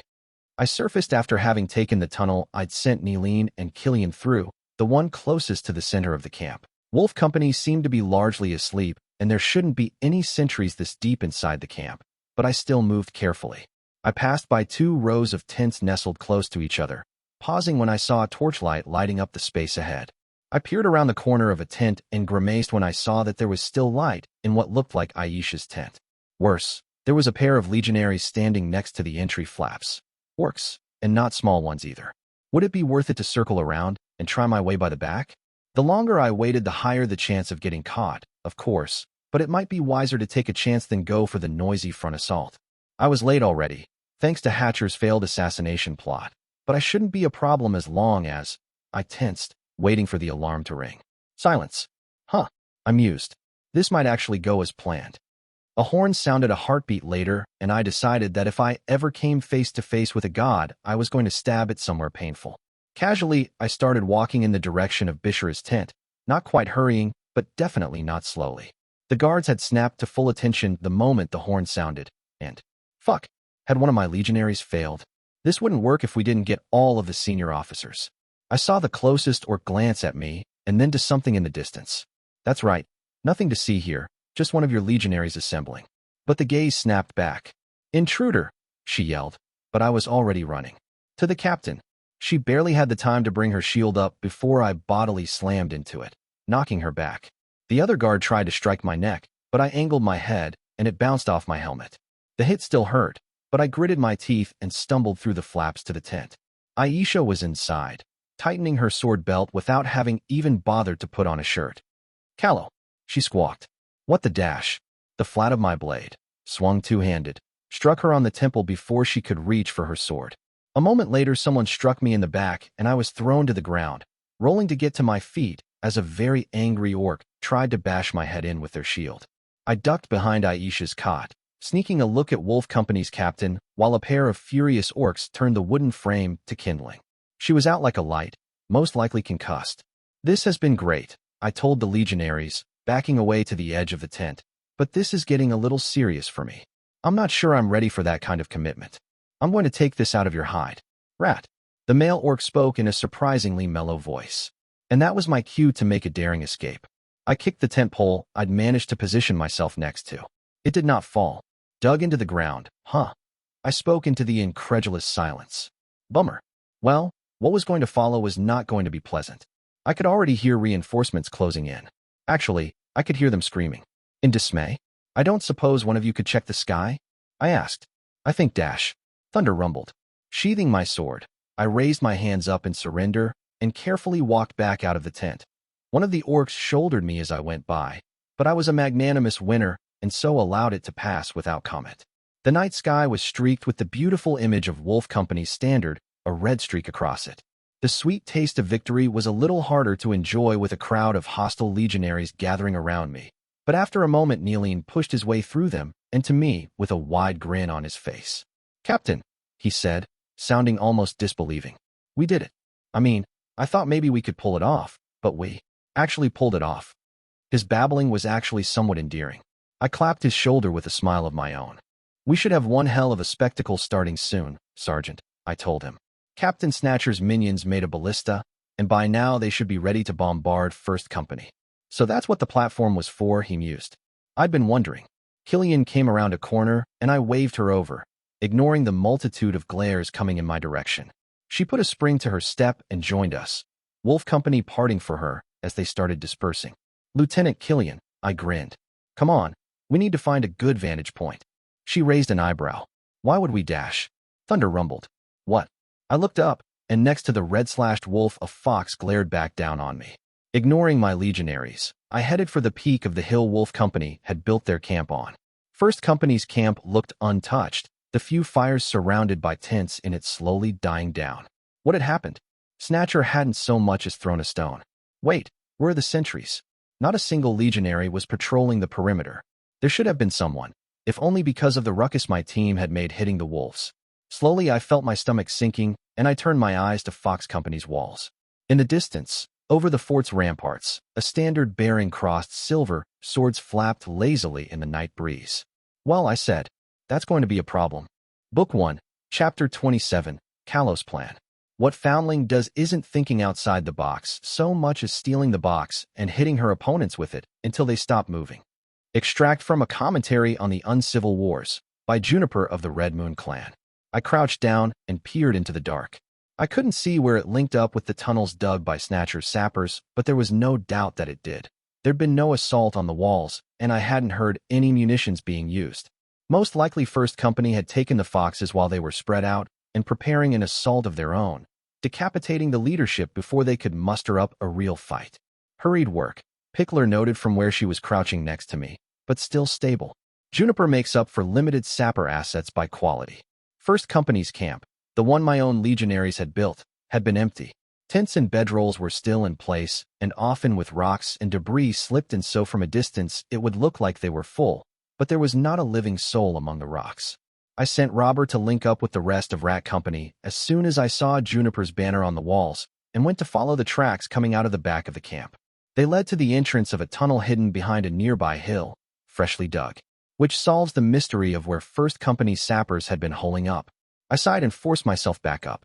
The night's excitement was already catching up with me, though the ever-expanding list of issues I had to solve would keep me far away from my bedroll for the foreseeable future. Collapse the tunnels, Lieutenant, I finally said. That trick isn't going to work for anyone twice. Unclasping the cheek flaps of my helmet, I set it down and took a moment to straighten up my ponytail. The part of the helm that covered my neck kept pushing down the leather strip, keeping it together, though I usually didn't notice until the fighting was done. I might have to get it cut soon, I thought. It kept getting in the way, and I didn't have the time to straighten the knots with my old beaten-up comb the way I'd used to. The whole mess was so tangled up it could have been used as a rope. Or a noose. It'll be done in a quarter bell. Pickler spoke quietly. A little more, if you want us to be thorough. Thorough is good, I grunted. Have Robert do the same for the tunnels leading in Wolf Company's camp. I'm not giving Juniper multiple ways out of that fortress. Sure, I could have used the tunnels too.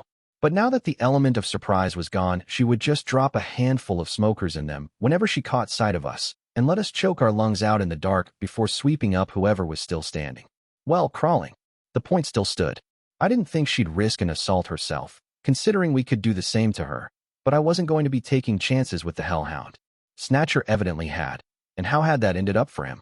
I made my way up the hill, ducking around a stone spire that looked a little too unstable for my tastes, and allowed myself to drop on the ground after checking the close-by bush for snakes. Ratface had informed me that pretty much everything out in the wasteland was either poisonous or out to eat your liver, and possibly your soul, before he'd been taken prisoner. Something about how everyone who took over the tower let out the experiments of the last tyrant into the wilds, which seemed like a horrible idea to me, and therefore entirely in line with the usual Presci way of doing things. I closed my eyes and lay back against the rock, taking comfort in the fact that I was out of sight, and therefore none of my troops could see me, totally at a loss for what to do. Nock had pulled out of Fox Company's fortifications before Juniper had taken them, and been entirely unaware of their taking over when Robber had made contact with him. I'd ordered him to take our survivors in the hills beyond either of the already made camps as soon as he finished looting Wolf Company's supplies. It would have been more comfortable to stay in one of the camps instead of pitching our tents out in the wilds, but by now Juniper was bound to have gotten her hands on the ballista. I wasn't sure what the range on that thing was, but Snatcher had believed it could reach First Company's camp, and that meant we weren't sticking around. Not that ducking out of sight was going to accomplish anything in the long term. Juniper was still holed up in that fucking fortress, with only token casualties and a goddamned siege weapon to point at my company should it attack.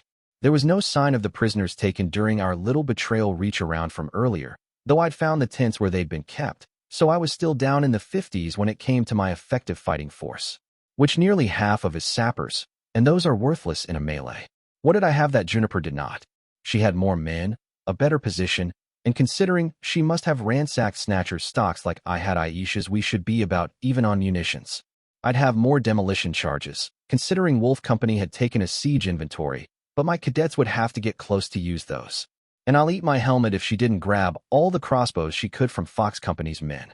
My plan had been an elegant thing when we'd started out the melee. Betray Morok to Aisha, betray Aisha to Snatcher, and betray Snatcher to use his fortifications against Juniper. The moment Wolf Company had turned on me, though, it had all gone up in smoke. I'd been on the back foot ever since, and the moment I'd thought I was getting a modicum of control again, the Hellhound had turned the entire thing on its head by ending Fox Company in one swift blow. Gods, I was tired. Tired and out of ideas to use against a captain who it was becoming obvious was just better at Legion tactics than I was. It shouldn't have come as a surprise, really. Juniper had trained for years in the college, and she was the daughter of one of the most talented generals in the Empire. And yet, on some level, I'd still expected things to turn out to my advantage. They had back in lore, when my murder had turned into an apprenticeship to Black, and once again in Summerhome, when the cock-up with the lone swordsman had turned into a mess I'd been the most effective at exploiting.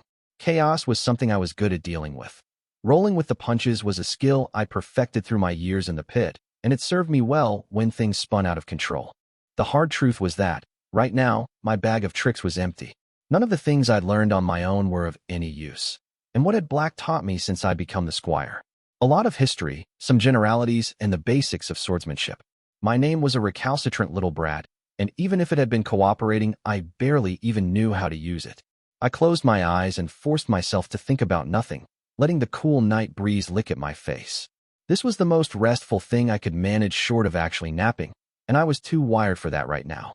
How long passed as I drifted away, I couldn't be sure, but eventually I heard someone make their way up the hill through the same path I had. I opened my eyes, but didn't bother to get up. Hakram eventually found me, raising a hairless brow when he saw me sprawled without even the pretense of dignity. "Taking a break?" he asked. "This is my thinking pose," I lied. The tall orc snorted, then took a seat next to me. "Anything urgent?" I murmured. "Not right now," he grunted. "First Company's not moving and Pickler is finishing up with the tunnels. You should probably call an officer meeting soon." "And tell them what?" I scoffed. "That I have no idea how to get us out of this mess?" It helped that we weren't looking at each other. I wasn't sure I would have managed to admit that if we'd been face to face. I liked Hakram, probably the most out of all of my officers. He had a steadiness to him that I found soothing, and even outside the games he was good company. "Nobody's expecting miracles out of you, Callow," he finally said. "You already got us much farther than anyone else would have." "I'm also the one who got Rat Company in this mess in the first place," I replied bitterly. Pickler was right. "If I screw this up, your careers are going to suffer. All because I thought I was better at this than I actually am." It was oddly relieving to admit that out loud. I hadn't quite grasped the kind of damage putting Rat Company's score so horribly in the negatives would do to my cadet's placement in the legions. And yet I could be honest enough with myself to admit that even if I had, I would have made the same gamble. "You knew the risks," my sergeant graveled, "and took the chance anyway." What? There was nothing confrontational about the orc's tone. He was, from looks of it, genuinely curious, trusting implicitly that I'd had a good reason for what I'd done. "We win this, and I'll get command of the 15th Legion," I confessed quietly. He did not point out that there was no 15th Legion currently in existence, or even a 14th for that matter. I was grateful for it. I was still vague on the details myself, and did not feel like having to explain any of it. "And if you lose?" Hakram asked instead. "Eris gets it," I replied. "She played me, in the tower. Called it a wager when it was the most one-sided deal I've ever heard of, and I lived under the rule of Governor fucking Mazes. That's how they do things, Callow." The orc breathed out slowly. "They give you one out to have the pretense of fairness and then tighten the screws. Then they smile and ask how can it be their fault, when you had a way to win but failed." There was something bitter in the orc's voice, an old anger that might not have ruled him but was never far from the surface. It was something I could relate to. "You ever want to change the world, Hakram?" He laughed quietly. "World's always changing, Callow. We roll the boulder up the mountain until it falls down the other slope, and then we start again. If you're lucky, it doesn't crush anything you care for on the way down. And that's all we can hope for." I grimaced. "Not to be crushed. For people like me?" Hakram graveled. "Yeah, it is. But you're not like me, Callow. For some reason, you seem to think you can fix this mess. I don't know if you really can. Hells, I don't know if anyone can." I could feel him smile without looking. "But I'd like to see you try." He pushed himself up and offered me a hand. "So get off your ass, Callow, and start scheming again.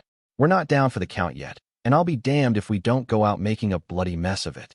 I looked into the orc's dark eyes and felt a spike of guilt through my stomach. It had been easier to think of the legionaries I wanted to command as tools before I got to know them. I took his hand and let him drag me up. "Catherine," I finally said. "Call me Catherine." We made our way back down the hill, and I got my head back in the game. I called a meeting as soon as I found a runner, though I didn't bother to limit it to senior officers this time. There were few enough of us left, and I'd had my own sergeant attend every one of them so far anyhow. Killian's sergeant had been taken prisoner with Ratface, but the former captain's own second-in-command was still with us, a stocky female orc named Tortoise. She'd remained quiet so far, her brown-red eyes shifting from one lieutenant to the other as they finished giving their reports. We set up everyone on half watches since it's unlikely the Hellhound will move again tonight. Nock finished in a grunt. Camp's not fortified, but with our position, it'll be hard for them to sneak up on us. Nilling looked exhausted, I noticed. His eyelids drooped every few moments, and twice now I'd seen him pinch his own wrist. Pickler and Killian seemed in a better state, though it was admittedly hard to tell with the goblin. As for the sapper lieutenant's main minion, he'd been chewing on something through all the reports which I took mean he was just fine.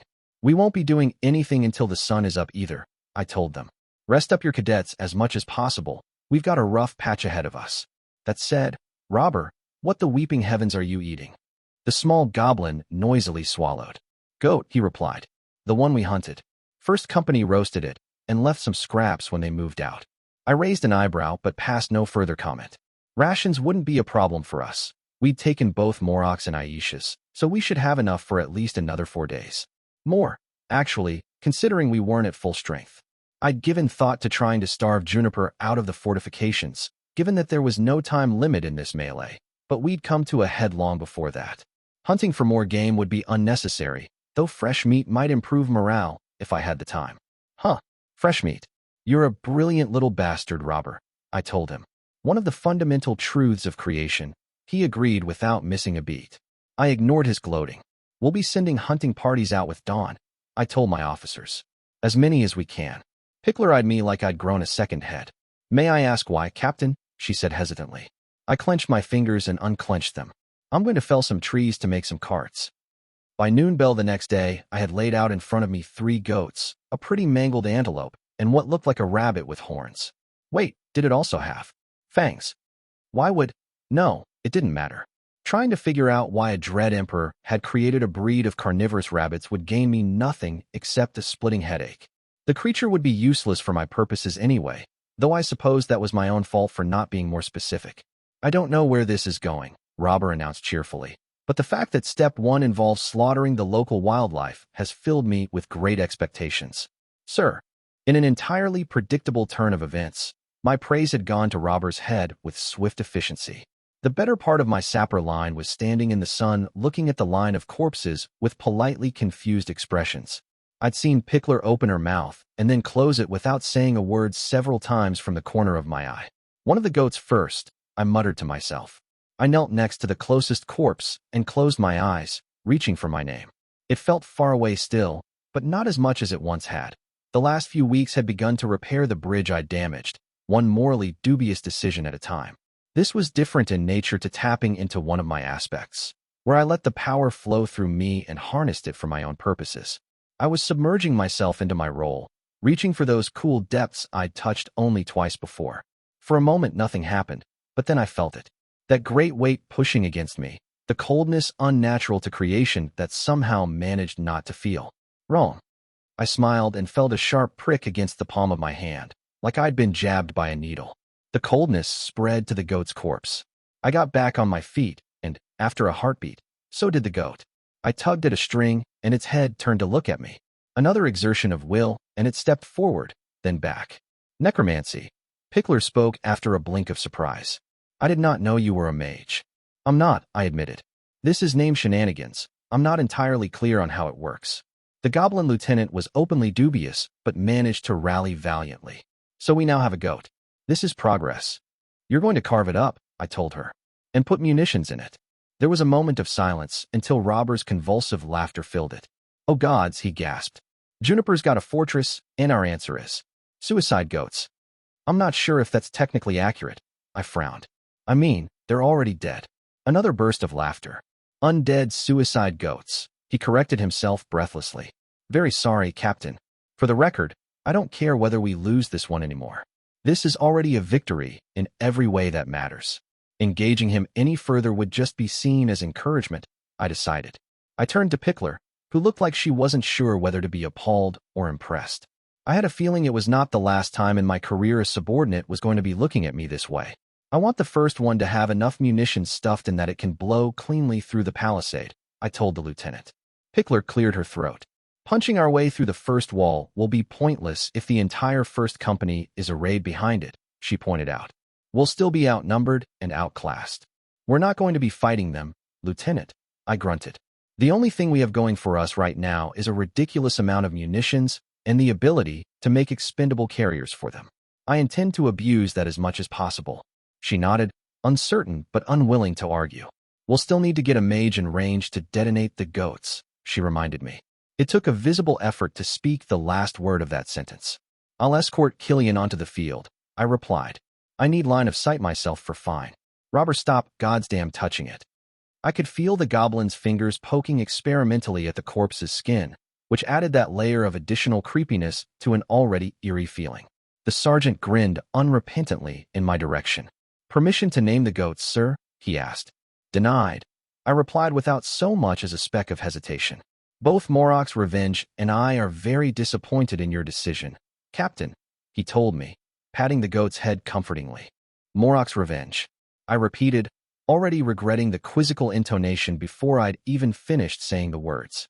It's the ugliest and least impressive of the three, Robert provided cheerfully.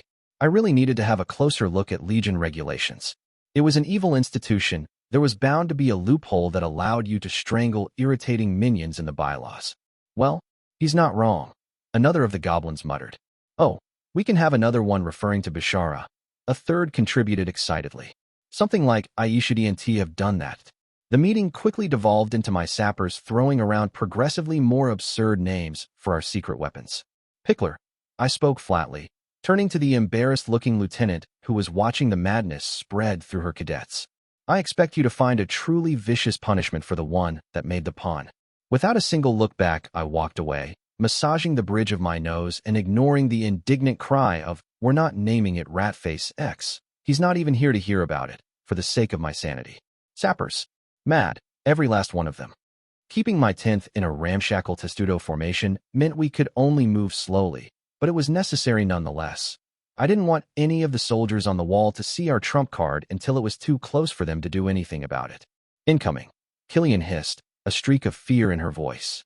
I popped my head out from behind the cover of the shields, immediately seeing the stones sailing across the clear afternoon sky. First Company had overshot. It was in no danger of hitting us and landed on the hill behind my 10th. The geyser of sand and stone caused by the impact made it very clear that none of us would be getting back up if Juniper landed a shot properly, though. Pick up the pace, cadets, I ordered. From the looks of it, Juniper had put 2 lines up on the palisade Snatcher had helpfully built for her, which wouldn't have been as much of a problem if even from where I stood I hadn't been able to glimpse that the cadets were armed with crossbows. I knew the Hellhound could easily have fit twice as many legionaries behind the wall, which probably meant she was trying to bait me into an assault. If I'd truly been in straits as desperate as the one she believed, it might even have worked. Another 30 feet, then we disperse, I told the legionaries in a whisper. A few of us would probably get shot by crossbow bolts. We were already in range, actually, but limited ammunition meant Juniper had likely ordered her legionaries to hold off until they could make the bolts count. But if it was a choice between that and continuing to present a good ballista target, then there was no need to think about it twice. Even a glancing hit will set it off, I reminded Killian in a murmur. The demolition charge alone would have done the trick, but they added a few sharpers just in case. The sappers had spent quite some time tinkering with the munitions after carving up the corpse. I'd become a little curious about what it would look like when Moroc's Revenge went out in a blaze of glory. 10 feet. I warned my cadets after peeking out from behind the shields. I counted my breaths in silence, glancing at Killian every few moments to verify the ballista wasn't about to make us a moot point. The redhead's face remained outwardly calm. Tough the way her fingers held the grip of her sword so tightly her knuckles were paling was something of a giveaway for her true state of mind. On my word, disperse, I whispered. My legionaries immediately scattered, leaving Killian and I standing beside an already moving undead.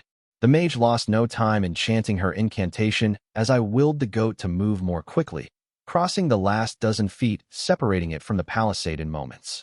There was a cry of alarm from the soldiers behind it, but it was late, too late, and the fireball flew from Killian's outstretched hand. It clipped the side of the animated creature, and that was enough. There was a flash of light, and then thunder struck, the explosion outright shattering a chunk of the palisade at least 10 feet wide.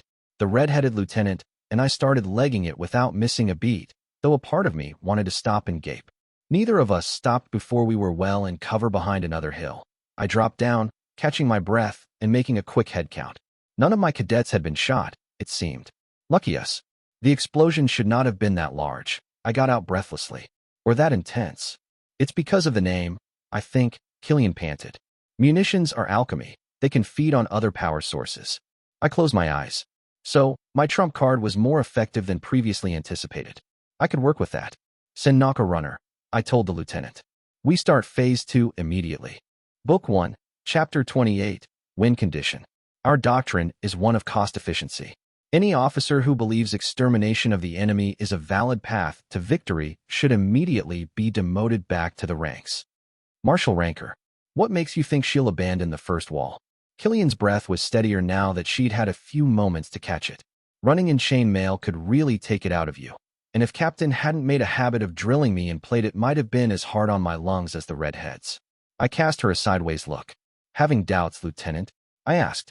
She shook her head. I'm trying to understand where your certainty is coming from, she replied. It took me a while to get it, but Juniper's actually somewhat predictable, I grunted. Now there. Definitely. Was skepticism on the pretty mage's face. Predictable is, not a word I'd use for the hellhound. Sir, she said delicately. She always makes the correct choice, I pointed out, closing my eyes. When she has the necessary information, she makes the best decision she could make. Killian frowned. So you're saying, she trailed off, evidently not too sure about what I was saying. Couldn't blame her, really. This wasn't something I'd figured out using wits and logic. It had been instinctual. Similar to the way I'd read opponents in the pit, only applied to warfare instead of breaking a single person's legs. If I know what the best move for her to make is, I can be fairly certain it's the one she'll make, I replied, opening my eyes and turning on my belly to crawl my way closer to the crest of the hill. The red-headed lieutenant did the same, joining me in taking a peek over the dust and stone. Like I'd predicted, First Company's lines were preparing to retreat back across the minefield. One of Juniper's sappers casually tossed a smoker into the hole I'd blown through the palisade a moment later, preventing me from getting a look at the path they were using. Ugh. I was pretty sure they'd do that, but it's still going to be a pain to figure out the way through. It's limited in scope, Killian, I told her as I pushed myself back into cover. I have no reliable way of knowing what she does and doesn't know, so it's still very much a guessing game. But if I have the initiative, then I can predict some of her reactions. I waved vaguely in the direction of what had once been Fox Company's stronghold. What she knows right now is that I have access to munitions that can blow through her first wall and some sort of expendable creature minions to deliver them, I grunted. So she's going to pull back behind the rampart until she can figure out how I manage that. It's not like she's losing anything. Anyway, even if we man the first wall from the other side, we don't have the strength to hold it against her. She could just claim it back whenever she wants. By now the runner I'd sent to knock should have gotten the remnants of my company moving. Keeping out of sight as long as possible, they'd wait until the last moment to run across the ballista's killing field until they could take shelter behind the enemy's own palisade.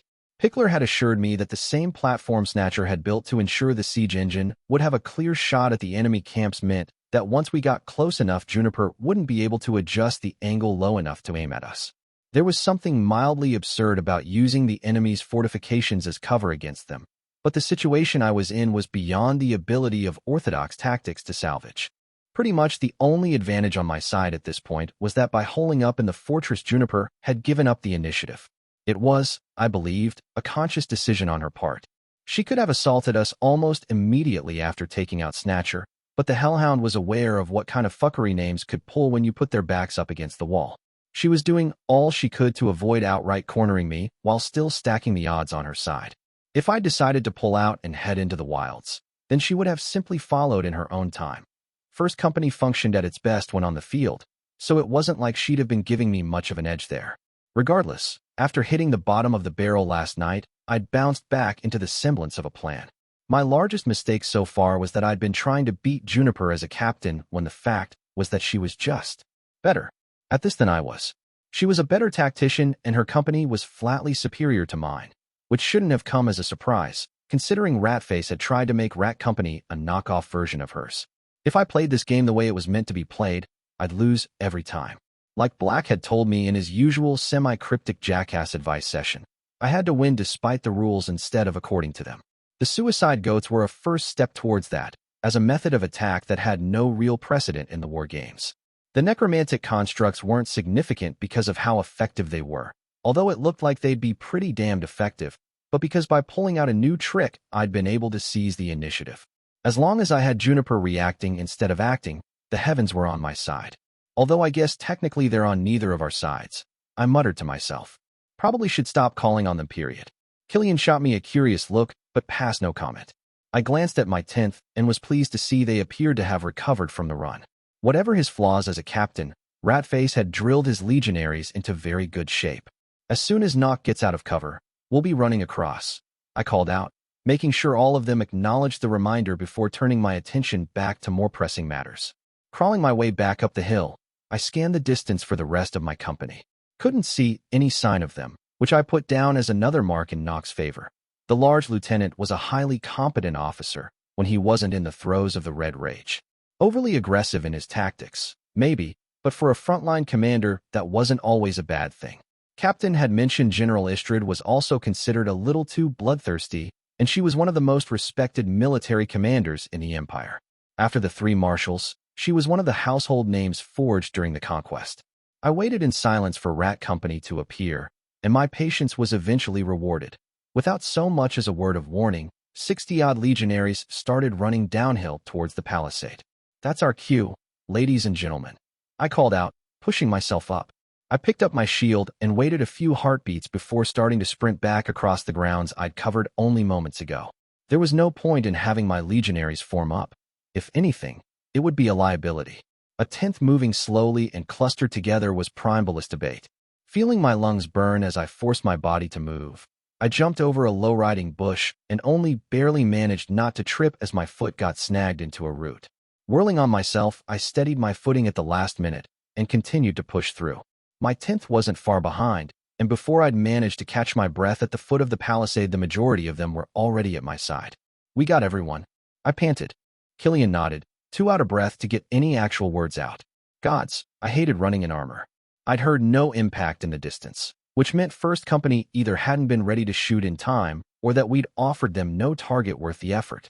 Nock's soldiers were milling by the palisade further to the southeast, slowly spreading out, and I gestured for my own 10th to join them. We walked, taking our time. There was no need to hurry this part of the operation, and going in unprepared was likely to see us brutally spanked. The lieutenant with the still broken arm found me easily. There was a restless way to him, like he had an itch he couldn't quite scratch. Callow, Nock greeted me. Divided the lot of them like you told me. We'll be ready to move as soon as Killian reclaims her 10th. From the corner of my eye, I could see the redhead heading for her mages, soldiers moving out of her way as she did. Good, I grunted. Pickler managed to make all the screens? They're ready, the orc nodded. Shame we don't have vinegar to soak them in, but we'll make do. I'd been more than happy to delegate the whole affair to the sapper lieutenant, having no experience whatsoever in crafting the likes of it myself. To be honest, my skill set largely consisted of bashing people's heads in and ordering people to bash other people's heads in. It was a good thing that for all their quirks my officers had a knack for their area of expertise, because what I knew about sappers' work would fit into a thimble, and not even a very big one. Wish I could do more than stand around like a waste of flesh, Nock admitted. I've been useless to you since the scrap with Morok. I clapped his shoulder. I don't need someone to break skulls right now, Nock, I told him honestly. I need someone to watch over the company while I try to outmaneuver Juniper, and you've done that just fine. The large orc shuffled his feet uncomfortably. He looked pleased, or hungry. It could be hard to tell with orcs. Wade in their blood, Captain, Nock graveled. I've been looking forward to this part since you told us the plan. So had I. It was about time we got to be the ones causing trouble. I left the orc lieutenant to it, and went to check on the walking absurdity that was my trump card. Unsurprisingly, Robber was the one watching over Ratface X. My legionaries insisted on calling the goat by the verbal abomination that was the other proposed name, but I refused to humor them in this. A girl had to have some principles, and I drew the line at puns. Everything ready, Sergeant? I asked. On our part, sure, the goblin replied, eyes still fixed on the unmoving goat. Can't answer for Lieutenant Killian's merry parade of magical minions. I let the dig pass without comment, since he'd at least bothered to tack on Killian's rank to it. Kneeling next to the corpse, I touched its forehead, and with an exertion of will had it rise to its feet. To my surprise, I'd managed to raise all of the carcasses provided by my men without any real trouble, though I'd yet to figure out how to manipulate more than one at a time. The corpses remained still unless I willed it otherwise, and I'd found that after leaving one alone for too long, I needed physical contact to make it work properly again.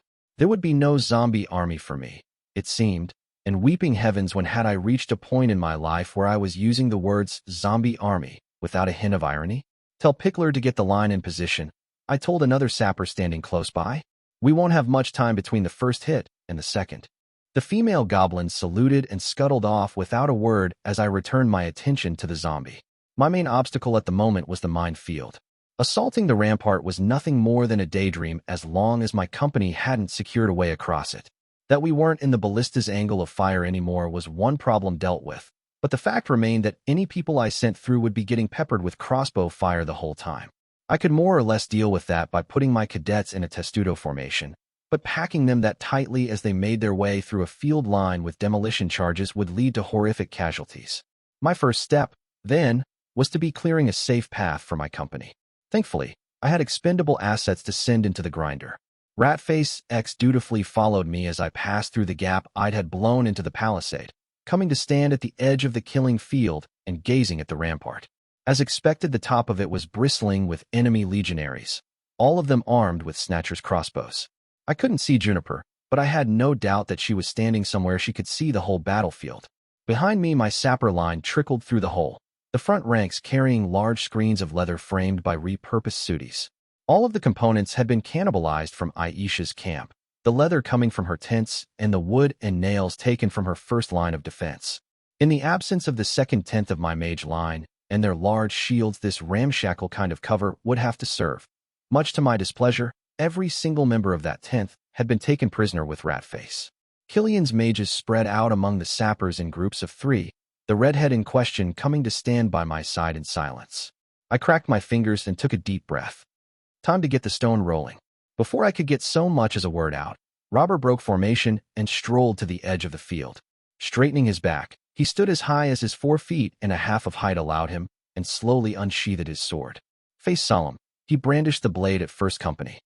Unleash the goat, he commanded, clearly relishing every word coming out of his mouth. Remind me to stick him with latrine duty for at least a month, I told Killian in an aside. The mage snorted. With a sigh, I willed the goat to move forward. The pace I set was fast, though not enough to damage the corpse's integrity, and I set it to a path that passed straight through the middle of the field. It was facing the only part of the ramparts that wasn't 10 feet high. Instead of packed rock and dirt, there was a palisade there serving as a makeshift gate. More importantly, it was the only part of the fortifications that wasn't barred by the ditch. The goat made it about 15 feet before the sand under it detonated. I grimaced. It was a good thing that my ability to sense through the creature's skin numbed pretty quickly after I raised it. Otherwise, that would have been a bitch of a backlash. I focused on my connection to the necromantic construct and noted that while it was damaged, it was still, in fact, capable of moving. Makes sense. Snatcher's not going to use a munition grade that risks actually killing other cadets.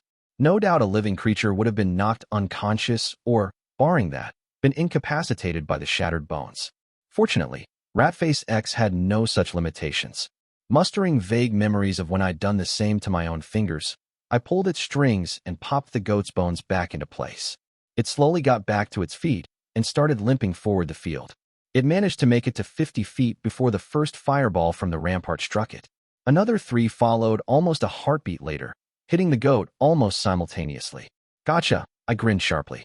Now, Killian called out. My 3 clusters of 3 mages immediately fired back fireballs of their own straight at the source of the enemy magic. All but one of the enemy casters were drowned in a storm of flame before they could get back in cover. 1 fireball they might have weathered without too much damage, but 3? Those 3 mages had been knocked out of the melee for now. Unfortunate that I'd had to split my mage line in clusters of 3 instead of pairs, but Killian had informed me she couldn't promise a sure takedown if she couldn't concentrate the magic at least that much. First Company was superbly trained, Before I could count 5 heartbeats, the rest of its mage line was returning fire at my now exposed mages. Too late, Hellhound. My sappers moved their screens forward, and the mages ran to take cover behind the stretched-out leather. I frowned as the flame impacted Pickler's screens. 2 of them held up admirably, but the third's frame splintered as fire spread across its surface. Killian cursed, and I followed her gaze to a lone silhouette on the rampart, where a mage's raised hand was slowly wreathing itself in bolts of blinding energy. Shit, I hadn't anticipated Juniper would have any mages capable of calling down lightning.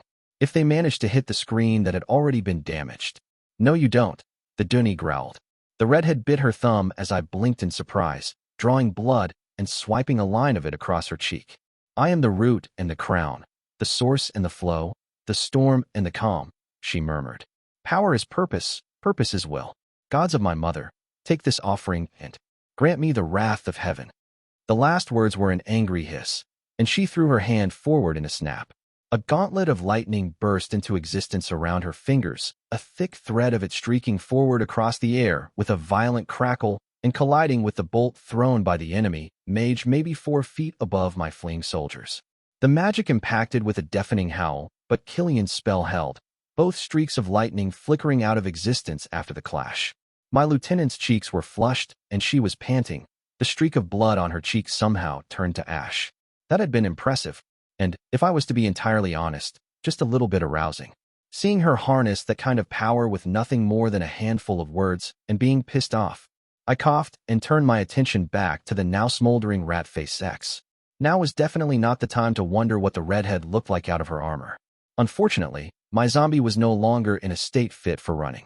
I willed it to crawl forward anyhow, and it made it another 10 feet before a last fireball destroyed it beyond even my ability to control. I clenched my fingers and unclenched them. 60 feet out of 100, not bad. The question was there another charge buried in those last 40 feet? The path I'd cleared was the easiest, quickest way to the fort's entrance. If there was somewhere to mine, that was definitely it. On the other hand, Snatcher might have thought that no one would be stupid enough to go further in a straight line after running into a charge 15 feet in. Out of my 4 undead, 2 were already unusable. The remaining goat and the gazelle were loaded with munitions I couldn't afford to lose on a mine. I needed that gate blown up, and quickly. Well, Snatcher, I murmured to myself. Here's hoping you decided to get tricky on our asses. Pickler had brought the next goat forward when she'd moved in her sappers, propping it up against the palisade like it was a poorly built bookshelf. It took no more than a few moments to re-establish my connection with the undead, the animated corpse skipping back with me when I returned to Killian's side. Give the signal, I ordered her. We're beginning Phase 3. Operation Fainting Goat is a go, she murmured, and I shot her a genuinely betrayed look. Killian had been one of the few strongholds of sanity left when the undead suicide goat plan had spread to the rank and file. That she would get on the wagon now was treachery of the worst sort. That Hakram had been the one to dryly suggest the name was even worse. Regardless, the mage raised her hand, and with a few mangled syllables created the meson numeral for 3 out of flames. A moment later, half of my sappers got moving, escorted by the surviving 10th of Ratface's line. Sergeant Tortoise led from the front, shield raised high. This would be the tricky part when it came down to it. I should have made Juniper wary of using her mages by making it clear my own would immediately retaliate, but she had other options. Risking one of my remaining tenths in fighting shape left a foul taste in the mouth, yet it was necessary if the sappers were to get within range without getting put down by crossbow fire.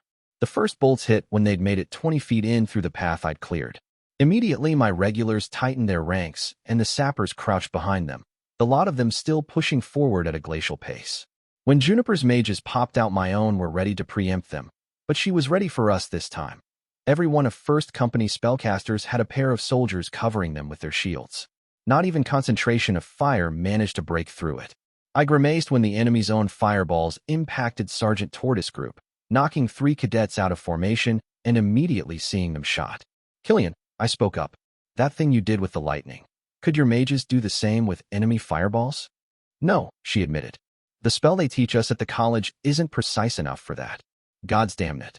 I cursed, watching as another 2 members of Tortoise 10th bit the dust. This is going to cost us.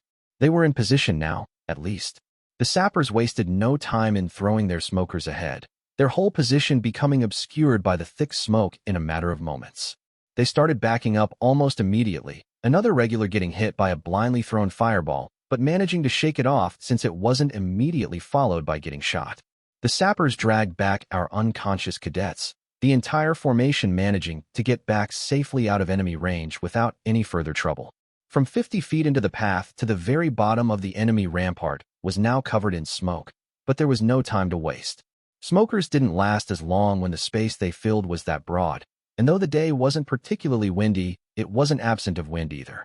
Without so much as my looking in its direction, the goat started running forward. "So what's this one called, anyway?" I absently asked Killian. I could feel her smile. The redhead frowned, but nodded, eyes far away as she tried to puzzle out the timing. Aiming for perfection here would be overestimating ourselves, but we couldn't let it stand in front of the gate too long either. I couldn't take the risk Juniper had figured out a way to deal with it without blowing it up. Frankly, just sending out a legionary to pick it up and run back inside might do the trick if they were fast enough. The mage softly started chanting, and I kept an eye on her as red-orange flames started forming around her hand. Suddenly she nodded, and instead of replying, I set my construct moving, the ball of flames shooting into the smoke a moment later. A few heartbeats later, I felt the goat run into something solid. The explosion that struck a moment later was, once again, deafening. While I couldn't see the effect of it through the smoke, I had a hard time believing it wouldn't have wrecked the gate. There were twice as many sharpers stuck inside the goat as last time, after all. Hopefully none of Juniper's soldiers had been standing right behind the gate, because that would have been pretty brutal to go through. "Now what?" Killian asked, peering into the distance. "Now we dash." Before I could finish the sentence, a flash of lightning came out of the smoke.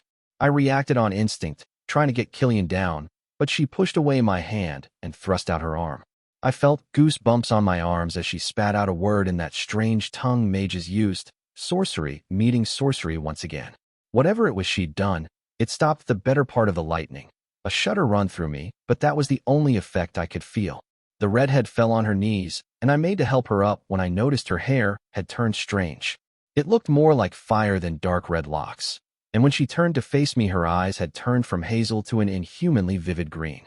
Her body had a spasm, her back arching like something was trying to break out of it, and I wasn't sure whether I should try to hold her down or let it happen. Thankfully, after a moment it stopped. "Fuck," she cursed, the words coming thick and slow on her tongue. I hate it when that happens. I helped her back to her feet. Too much magic, I guessed. Tried to absorb the hit to keep it from splashing, Killian replied. She took a deep breath, then stood on her own. "I'll be fine, Captain," she told me. "Bit of a headache, that's all, and I'll keep the spell simple for a while." I clapped her shoulder. "Take a break, Lieutenant," I ordered. "Nothing'll happen until the smoke clears anyway." I let her limp away without comment, deciding it was about time I relocated myself. Whoever had said lightning never struck the same place twice obviously had little experience with mages.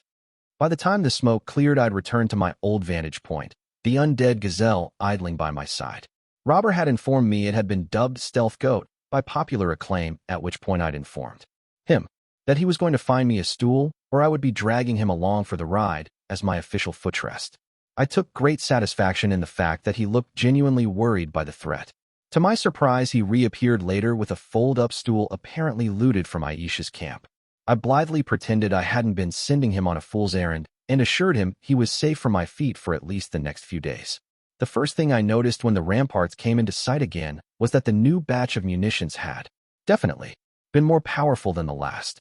There was no trace of the former gate, and even the tightly packed sand and stones surrounding it had been damaged. I stood inside of the walls for a long time, letting the lazy breeze fall on my face.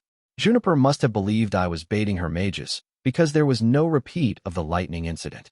I didn't think it would have been enough to take me out anyway. I'd punched a sharper 2 days ago, and all my fingers had gotten out of the experience was a set of bruises. Squires were a hard breed to kill, apparently. After remaining in the open long enough that there could be no doubt Juniper had seen me, I left Stealth Goat behind and casually strolled down the path I'd cleared earlier. I left my shield behind, keeping the folded stool under my arm instead. My soldiers milled uncomfortably behind me as I kept walking, stopping about halfway through without anyone from the ramparts trying anything. I was close enough to see that 2 full lines had crossbows pointed at me, but for now they refrained from shooting. Calmly, I unfolded the stool and placed it on the ground. I plopped myself on it and waited. Juniper didn't make me wait long. The tall female orc strode out of the gate hole, without a shield or a helmet, though like me she'd kept her sword at her side. I was amused to note she'd brought a stool of her own, of identical make. Must have been Legion issue. Her face was inscrutable as she made her way towards me, setting up her own seat to face mine barely a few feet away. The wooden frame creaked under the weight of her when she sat down, still silent. A moment passed, then she turned to the side and spat in the dirt. "So you want to draw?" she flatly stated. I raised an eyebrow. "That obvious, huh?" I said, not denying the truth of it. "I looked up the old rules too, Callow," she grunted. "Two-way draw means we keep half the points we bid. Probably shouldn't have bid twice what Rat Company has in the negatives if you wanted to keep it quiet." The idea had struck me when the cadets Ratface had sent to scour the college archives for old 5 Company melees had dug up a record 3-way draw. When the instructors had outlined the rules for the melee, they'd said nothing about draws of any sort, meaning they hadn't specifically denied the old ruling. It was sketchy as hells, but I was pretty sure I could swing it. There were advantages to having the Black Knight on your side, and if Eris wasn't above using family connections to her advantage, then I wasn't above pulling rank through my teacher. Figured it was a good thing to have as a backup if things went south, I admitted. "You'd lose the bet," Juniper pointed out. But here's the thing," I smiled. The Dread Empress specifically phrased so that Eris only got the appointment if I lost. A draw isn't a defeat, it's just not a victory. And should, gods forbid, our squire lose. Those had been her exact words. I'd wondered in the aftermath of court why a woman who was supposed to be the political patron of Black hadn't seen fit to give me a helping hand when I was his de facto apprentice. It was only the night before the melee I'd realized that she'd subtly steered the terms of the bet to give me a better chance. Very clever. Juniper smiled unpleasantly, flashing her fangs at me. "Now tell me, why exactly should I give a fuck?" "Because it could go either way, right now," I told her frankly. "I still have some of my little minions, and I can make more." "You'll run out of munitions eventually," she growled. "You'll run out of soldier s eventually," I replied. "The munitions won't take you out of the game, sure, but then I still have fighting men left, who'll have to cross an open field while getting shot at," the hellhound snarled. "They will," I shrugged. "Which is why I'll put my wounded in the front to soak up the crossbow fire." The orc's eyes narrowed. "Some of them could be crippled for life. It messes up mage healing if you break the bones again too quick." My answering smile was a cold thing. "You underestimate how badly I want this, hellhound. If you have moral qualms about crippling cadets, then don't shoot your fucking crossbows at them."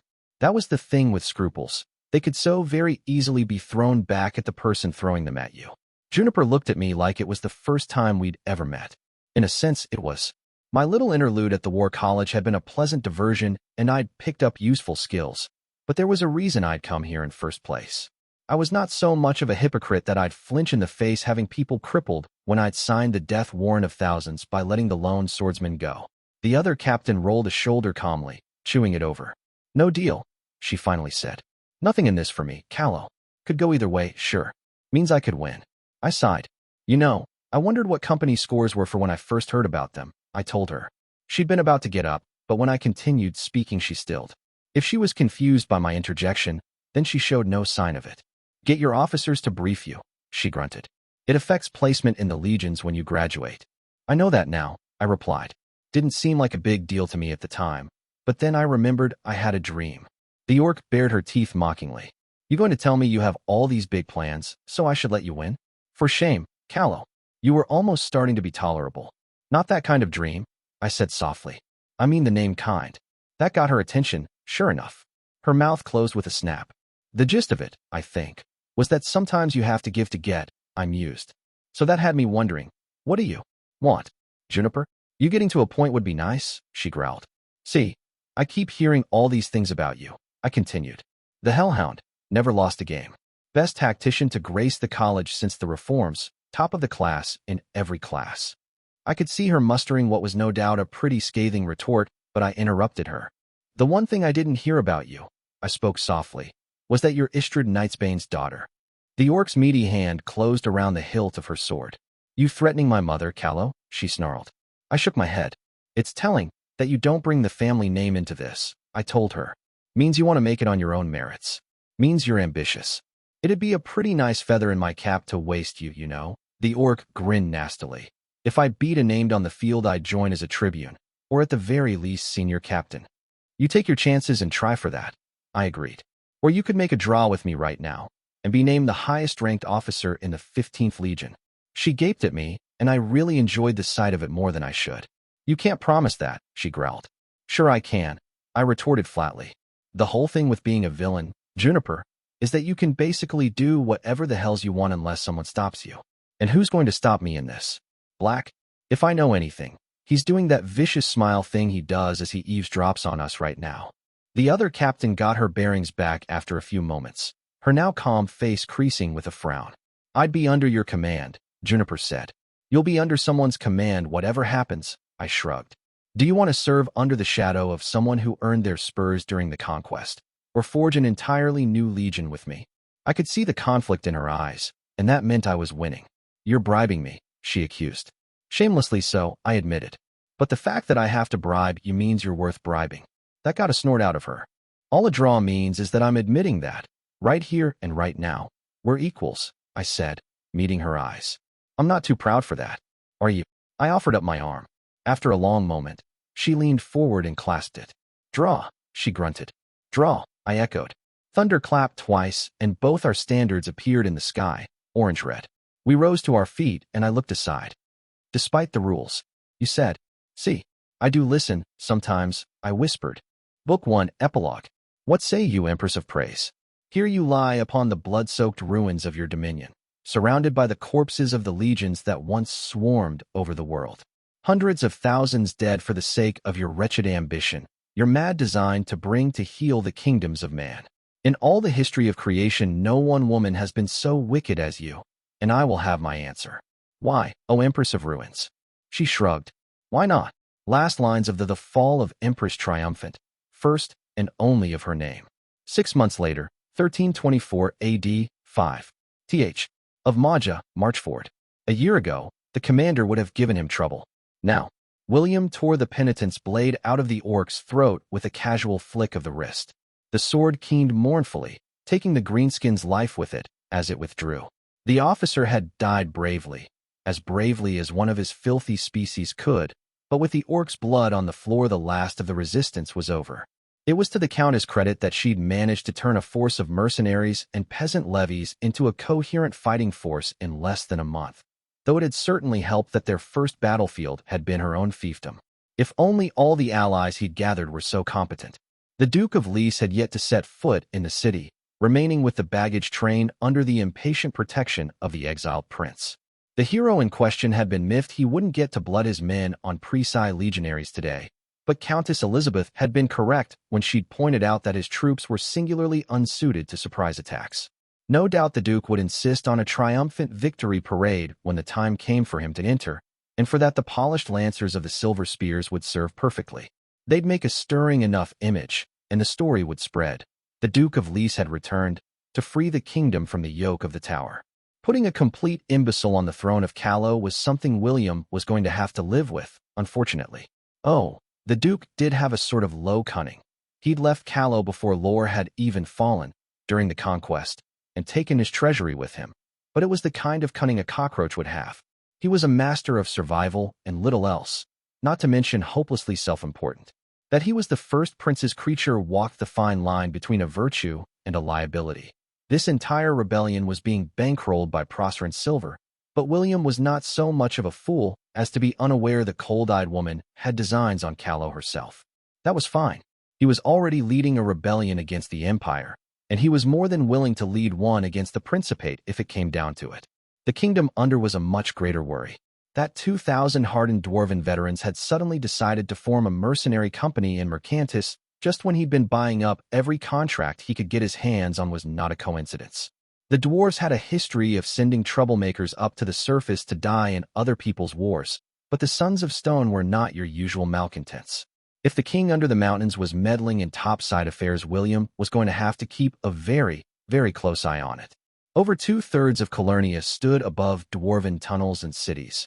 No single nation had a military whose size equaled even the 10th of what the dwarves could muster if they felt like it. It would not matter, in the end. Only 8 months had passed since his defeat at the hands of the squire, but her words still rang whenever he closed his eyes. Run and hide and muster your armies in the dark. Make deals you'll regret, until you have nothing left to bargain with. I'll be waiting for you on the other side of that battlefield."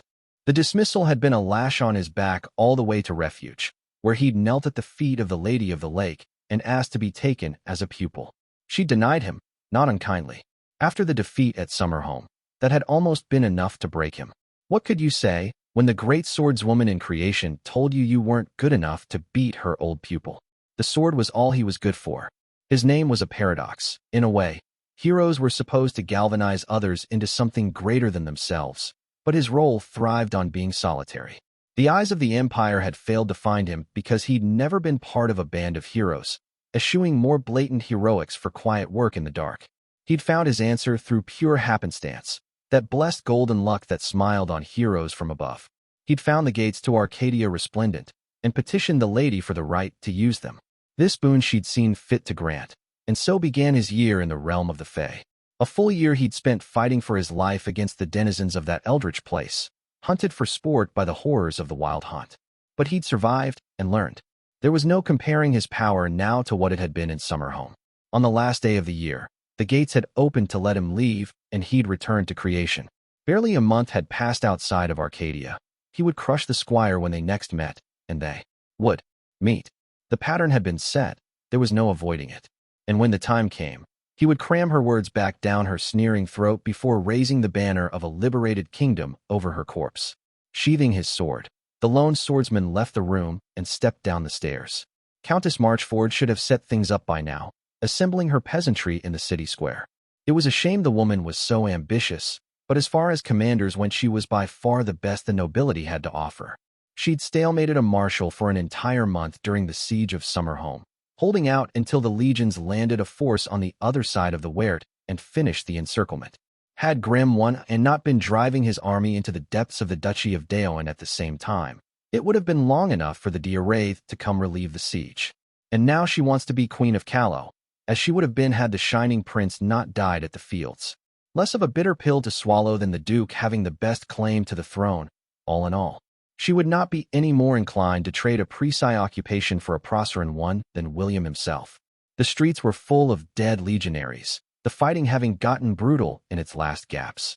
A full quarter of the 12th Legion had spat in the face of offered surrender, eerily singing that damned legionary song as they made their last stand against thrice their number. In a person, that kind of courage would have been worthy of respect, but greenskins were barely more sentient than animals. Just another horror crafted by the hell gods to plague creation, an endless horde of foot soldiers carrying the banner of evil. His steps took him all the way to the central market, where the citizens of Marchford stood as an uneasy crowd in front of the gallows erected by the legions. 50 prisoners, goblins and orcs and humans, already stood on the wooden platform with nooses around their necks. His idea, that William had not forgotten Summerhome, and neither would those fucking Presi butchers. He hopped onto the gallows, and with a few lazy strides he stood in front of the people, whispers of his name spreading among the crowd when they recognized his white gilded armor. There'd been a time where he would have avoided such glaringly heroic garments like the plague, but the time for subtlety was long past. Eyes staring down the masses, the hero took a deep breath. 20 years ago, Presi boots broke the spine of this nation, he said, and the words carried perfectly. Utter silence greeted him. They were strong, we told ourselves, he continued. Too strong. What could we possibly have done? His eyes narrowed. Cowardice, he barked. The crowd flinched as if he'd lashed them. There is no bargaining with evil, he thundered. No truce with the enemy. That we ever gave in to the tower is a stain on the history of this kingdom. Slowly, William unsheathed his sword. But we are not yet beyond redemption, he told them. Shame can be expunged. Today, for the first time in 2 decades, some of us rose to our feet. His name burned within him, a cold flame that turned his blood to smoke and dust. Tell me, Callowans, do you want to spend the rest of your life kneeling? He could feel it swelling up. He could see it in their eyes, the light ground out by decades of occupation. His power spread through the air, thick and lingering. Do you want to continue licking the Empress boot and let your children inherit that life? He bellowed. The whisper first came from the back, twisting and winding and gaining strength as it made its way to the first row, and the answer came out as a no. That clapped like thunder. Neither do I, he admitted when silence returned. Take heart, citizens of Callow. Today the kingdom is born again, and I make you this oath." Green eyes burned. "Callow will be free." Behind him, the legionaries dropped, one after another, the cheer from the crowd drowning their dying struggles out. William closed his eyes, letting the sound wash over him, and smiled. There could be no defeat. The heavens, after all, were on his side. Why else would they have granted him triumph as an aspect? 9. Of Maja, Atair, Inner City. Acua had never particularly enjoyed playing Shatranj, though she was skilled at it. The only reason she was currently playing Barika was that, traditionally speaking, it was expected of her to play Shatranj while discussing the demise of her enemies. The way the Ananti heiress played was too conservative, much like the girl herself. Had she not been so reliably loyal, she would never have made it as high in Acua's council as she currently stood. That was the problem with many of the Trueblood's children. The old nobility was too stiff, too set in its ways, and it had transmitted that disease to their inheritors. Thankfully, her own mother was much more flexible in her ways, and had raised her as such. The truth was that the empire was no longer the same as it had been in ages past. The reforms had granted rights to the greenskins, and there would be no withdrawing those without a civil war.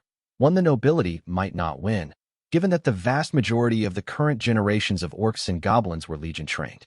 The old truth that greenskins were inferiors to the Sonic in every way was no longer valid, and so had to be discarded. The aristocrats who refused to admit this were betraying the guiding rule of all Presi. Truth was mutable, and changed according to one's purposes. Acua was not above using orcs and goblins as tools, though she found the matter distasteful. More importantly, the old hatred some Sonics still held against humans had to be set aside. Tagreb inferiority, while a fact, was marginal enough in nature it should be ignored. Even the Duni had proved they could have worth, by spawning the most viciously dangerous Black Knight the Empire had seen in centuries. It was a shame the man had declined to take her a pupil, and she truly regretted that she had come to be at cross purposes with him. Removing foundlings should neuter that liability cleanly enough, and the knight was much too pragmatic to hold a grudge over such a trifling matter. "I do not understand why you let the goblin's death pass without making an issue of it," Barika said, moving a legionary forward in an unwise gambit that was going to cost her a priest in 3 moves. "I tried to press the issue through court," Acua noted. "Before I could, a member of the blackguard dropped a basket with the head of my proxy in it at the mansion gates." The warning had been clear enough, and she'd never particularly expected that particular plot to bear fruit anyway. She'd had 4 people out for foundling's blood in the melee, but the goblin had been the only one to get close enough for an attempt. The scheme had been worth making, and had cost her nothing of worth to implement, much like the entire War Games affair. Blackmailing the instructor to change Squire's beginning position and meddle with the memory magic might have been a more expensive endeavor, had the man in question not been caught trying to escape the city and been crucified for his troubles. A rather mild reaction, by the standards of the Black Knight. The last time he'd caught a noble meddling in college business, he'd had their entire family eaten alive by spiders. Militia was tightening his leash, as she had been for several years. Then it was a failure, Barika said, barely hiding a wince when she lost her priest and found her chancellor trapped in a corner. "You're assuming that the point of this enterprise was to deny Foundling the appointment," Acua said. "While it would have been the optimal result, it was not my main objective. In the long term, there was no real way to ensure that Squire did not get to lead troops. She was, ironically enough, too well connected for that. At best the process could be delayed, and Acua's assessment of the cost of keeping her out of the legions for another year had been too much to stomach. And so she'd planned with the eventuality of failure in mind. By making this a public play through the court, she'd forced her support in the nobility to be open in their backing. The minor loss of face that ensued from Foundling's victory had caused her fair-weather friends to immediately withdraw their support, allowing Acua to separate the wheat from the chaff. She'd immediately move on those and made examples of them, of course. Her position in court was now stronger than it had ever been. And while Squire had been tearing out her hair over inconsequential collegial games, she'd prepared to place agents in the 15th Legion. That plot, the one that mattered, had been a success. That one of Foundling's senior officers had become a spy before they were even appointed to the rank had been a source of great amusement to her over the last few months. It was unfortunate that she'd been unable to find leverage on the officers of the former Rat Company, as they seemed to be Squire's most trusted. Ratface's familial situation had seemed promising, but the boy had flatly told her intermediary that if the subject was ever broached again, blades would come out. Legate Juniper's open distaste for what she called human squabbling made her a lost cause in this regard, and had she not been the daughter of a General Acua would already have her had assassinated. A shame that such talent would be put to work in her rival's favor. Barika knocked over her empress in a concession of defeat, letting out a sigh. "So," she murmured, "are you finally going to tell me what was in the letter that came this morning?" Eris smiled. "Every major city in the south of Callow has risen in rebellion," she replied. "What?" the other girl replied, openly aghast. Acua pretended she hadn't seen the loss of composure, for her childhood companion's sake. "The 6th and the 9th Legion are to be deployed to put the unrest down," she informed the other Sonic. "The 15th will be joining them, still at half strength." The purpose behind keeping the numbers of Foundlings Legion at 2,000 legionaries only still eluded her, in truth. Part of it must have been the fact that 14th was being raised simultaneously and the recruitment pool was limited, but that answer was too obvious. There was always more than one angle when one dealt with the calamities. "So that's why you've been recruiting mercenaries," Barika suddenly breathed. Acua's smile broadened, never quite reaching her eyes. Mercenaries were, technically speaking, illegal in praise. It would have been too obvious of a way for the High Lords to get around the household troops restrictions put into place by militia. But the moment southern Callow had risen in rebellion, it had stopped legally being Presi territory. The roughly 4,000 troops she'd hired in Mercantis would be able to operate there without consequence. "It won't be enough," a third voice rasped from the corner of the room. Acua's eyes flickered to the mangled goblin.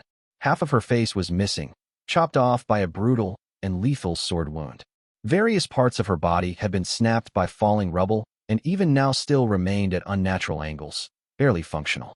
Not even the best necromancers on her payroll had been able to restore Chider to something palatable to look at.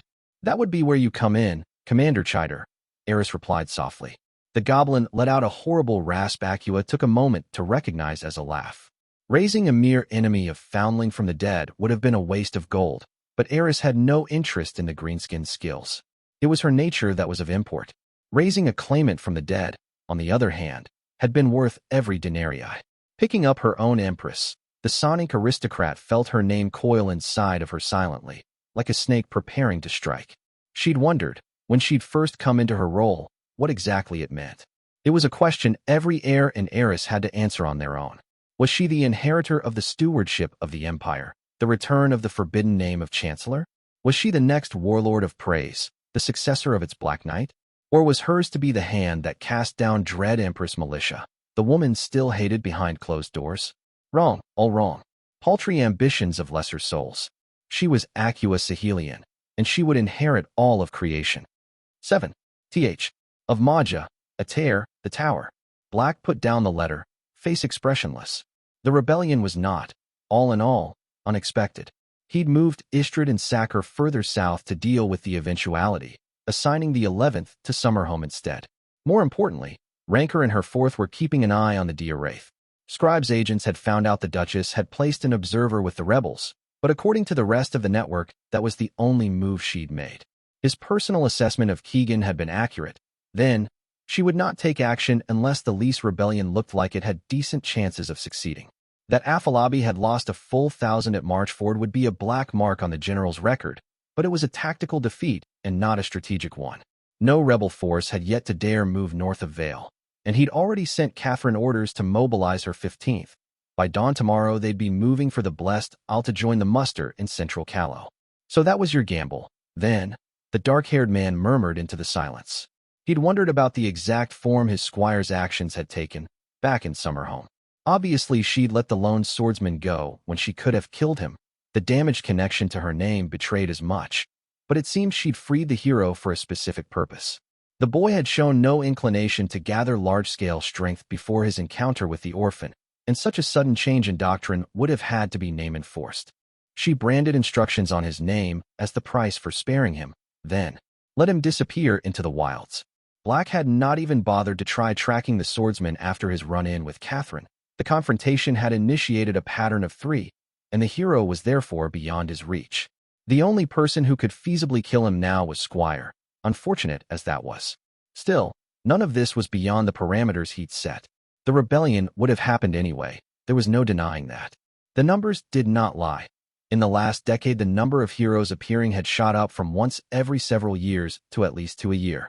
They were all dead now, of course, But that wasn't the point. Sooner or later, one of his people would make a mistake. When he'd put down the unconquered champion last year, he'd been stuck in a pocket realm for what had ended up being 3 days in creation proper. Within that lapse of time, he'd been impossible to reach, and the calamities had not reacted well. Captain had slaughtered an entire village in a fit of blind rage, and Warlock had actually mutilated the soul of an informant in his search for answers. He shuddered to think of what might have happened had Assassin or Ranger gotten involved. No, the rebellion had always been a given. All it meant was that he had to have measures in place so that the event benefited the Empire instead of weakened it, and he had managed that much. Barely. Catherine's intervention had the uprising beginning ahead of schedule, and had he not spent the last 20 years preparing the Dread Empire for war, it might have been taken by surprise. As things stood, the rebellion would be crushed before the next harvest, and Catherine would blood her troops on real battlefield in the process. The inevitable losses would teach her some valuable lessons and temper her reckless streak, as well as strengthen her emotional attachment to her soldiers, and by extension the Empire. Not a bad plan at all, he decided. Trading a weakened name for a few months against an opportunity to advance through the ranks in wartime was bold, but not overly so. She wouldn't have known she was damaging her connection to her role by letting the lone swordsman go, of course. He had, after all, carefully kept her in the dark about the way names functioned. The results of that spoke for themselves. Not even a year into her power, and she was already beginning to speak. She had absolutely no idea how absurd that kind of progress was, no inkling that it had taken Black several years into the same role before managing it.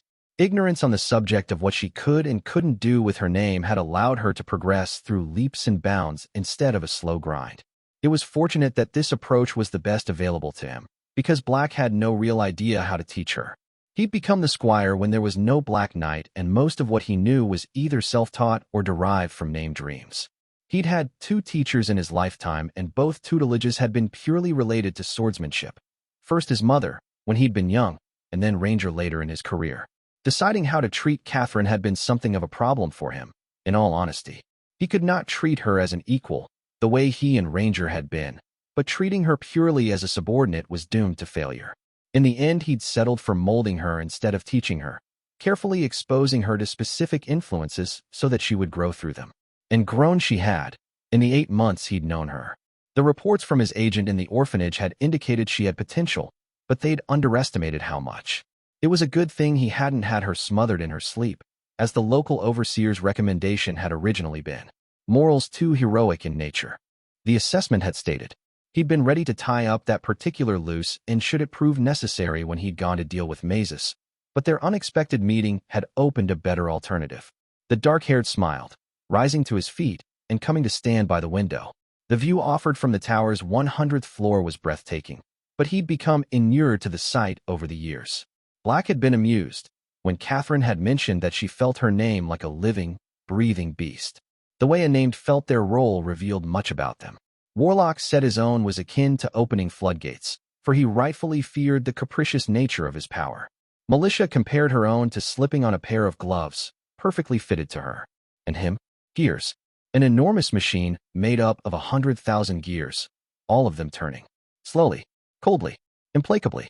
The moment his agents had gotten him the news, he'd felt his name react. Lead. Conquer. Destroy. All 3 of his aspects were awake. He hadn't felt this alive in decades, and even as the south of the kingdom he's conquered resumed the war he'd won, he felt a strange joy welling up inside of him. Interesting years were ahead, and this once, just this once, he was willing to break a rule of his. Baring his teeth at the heavens, Black dared them to deny him. Just as planned, he said.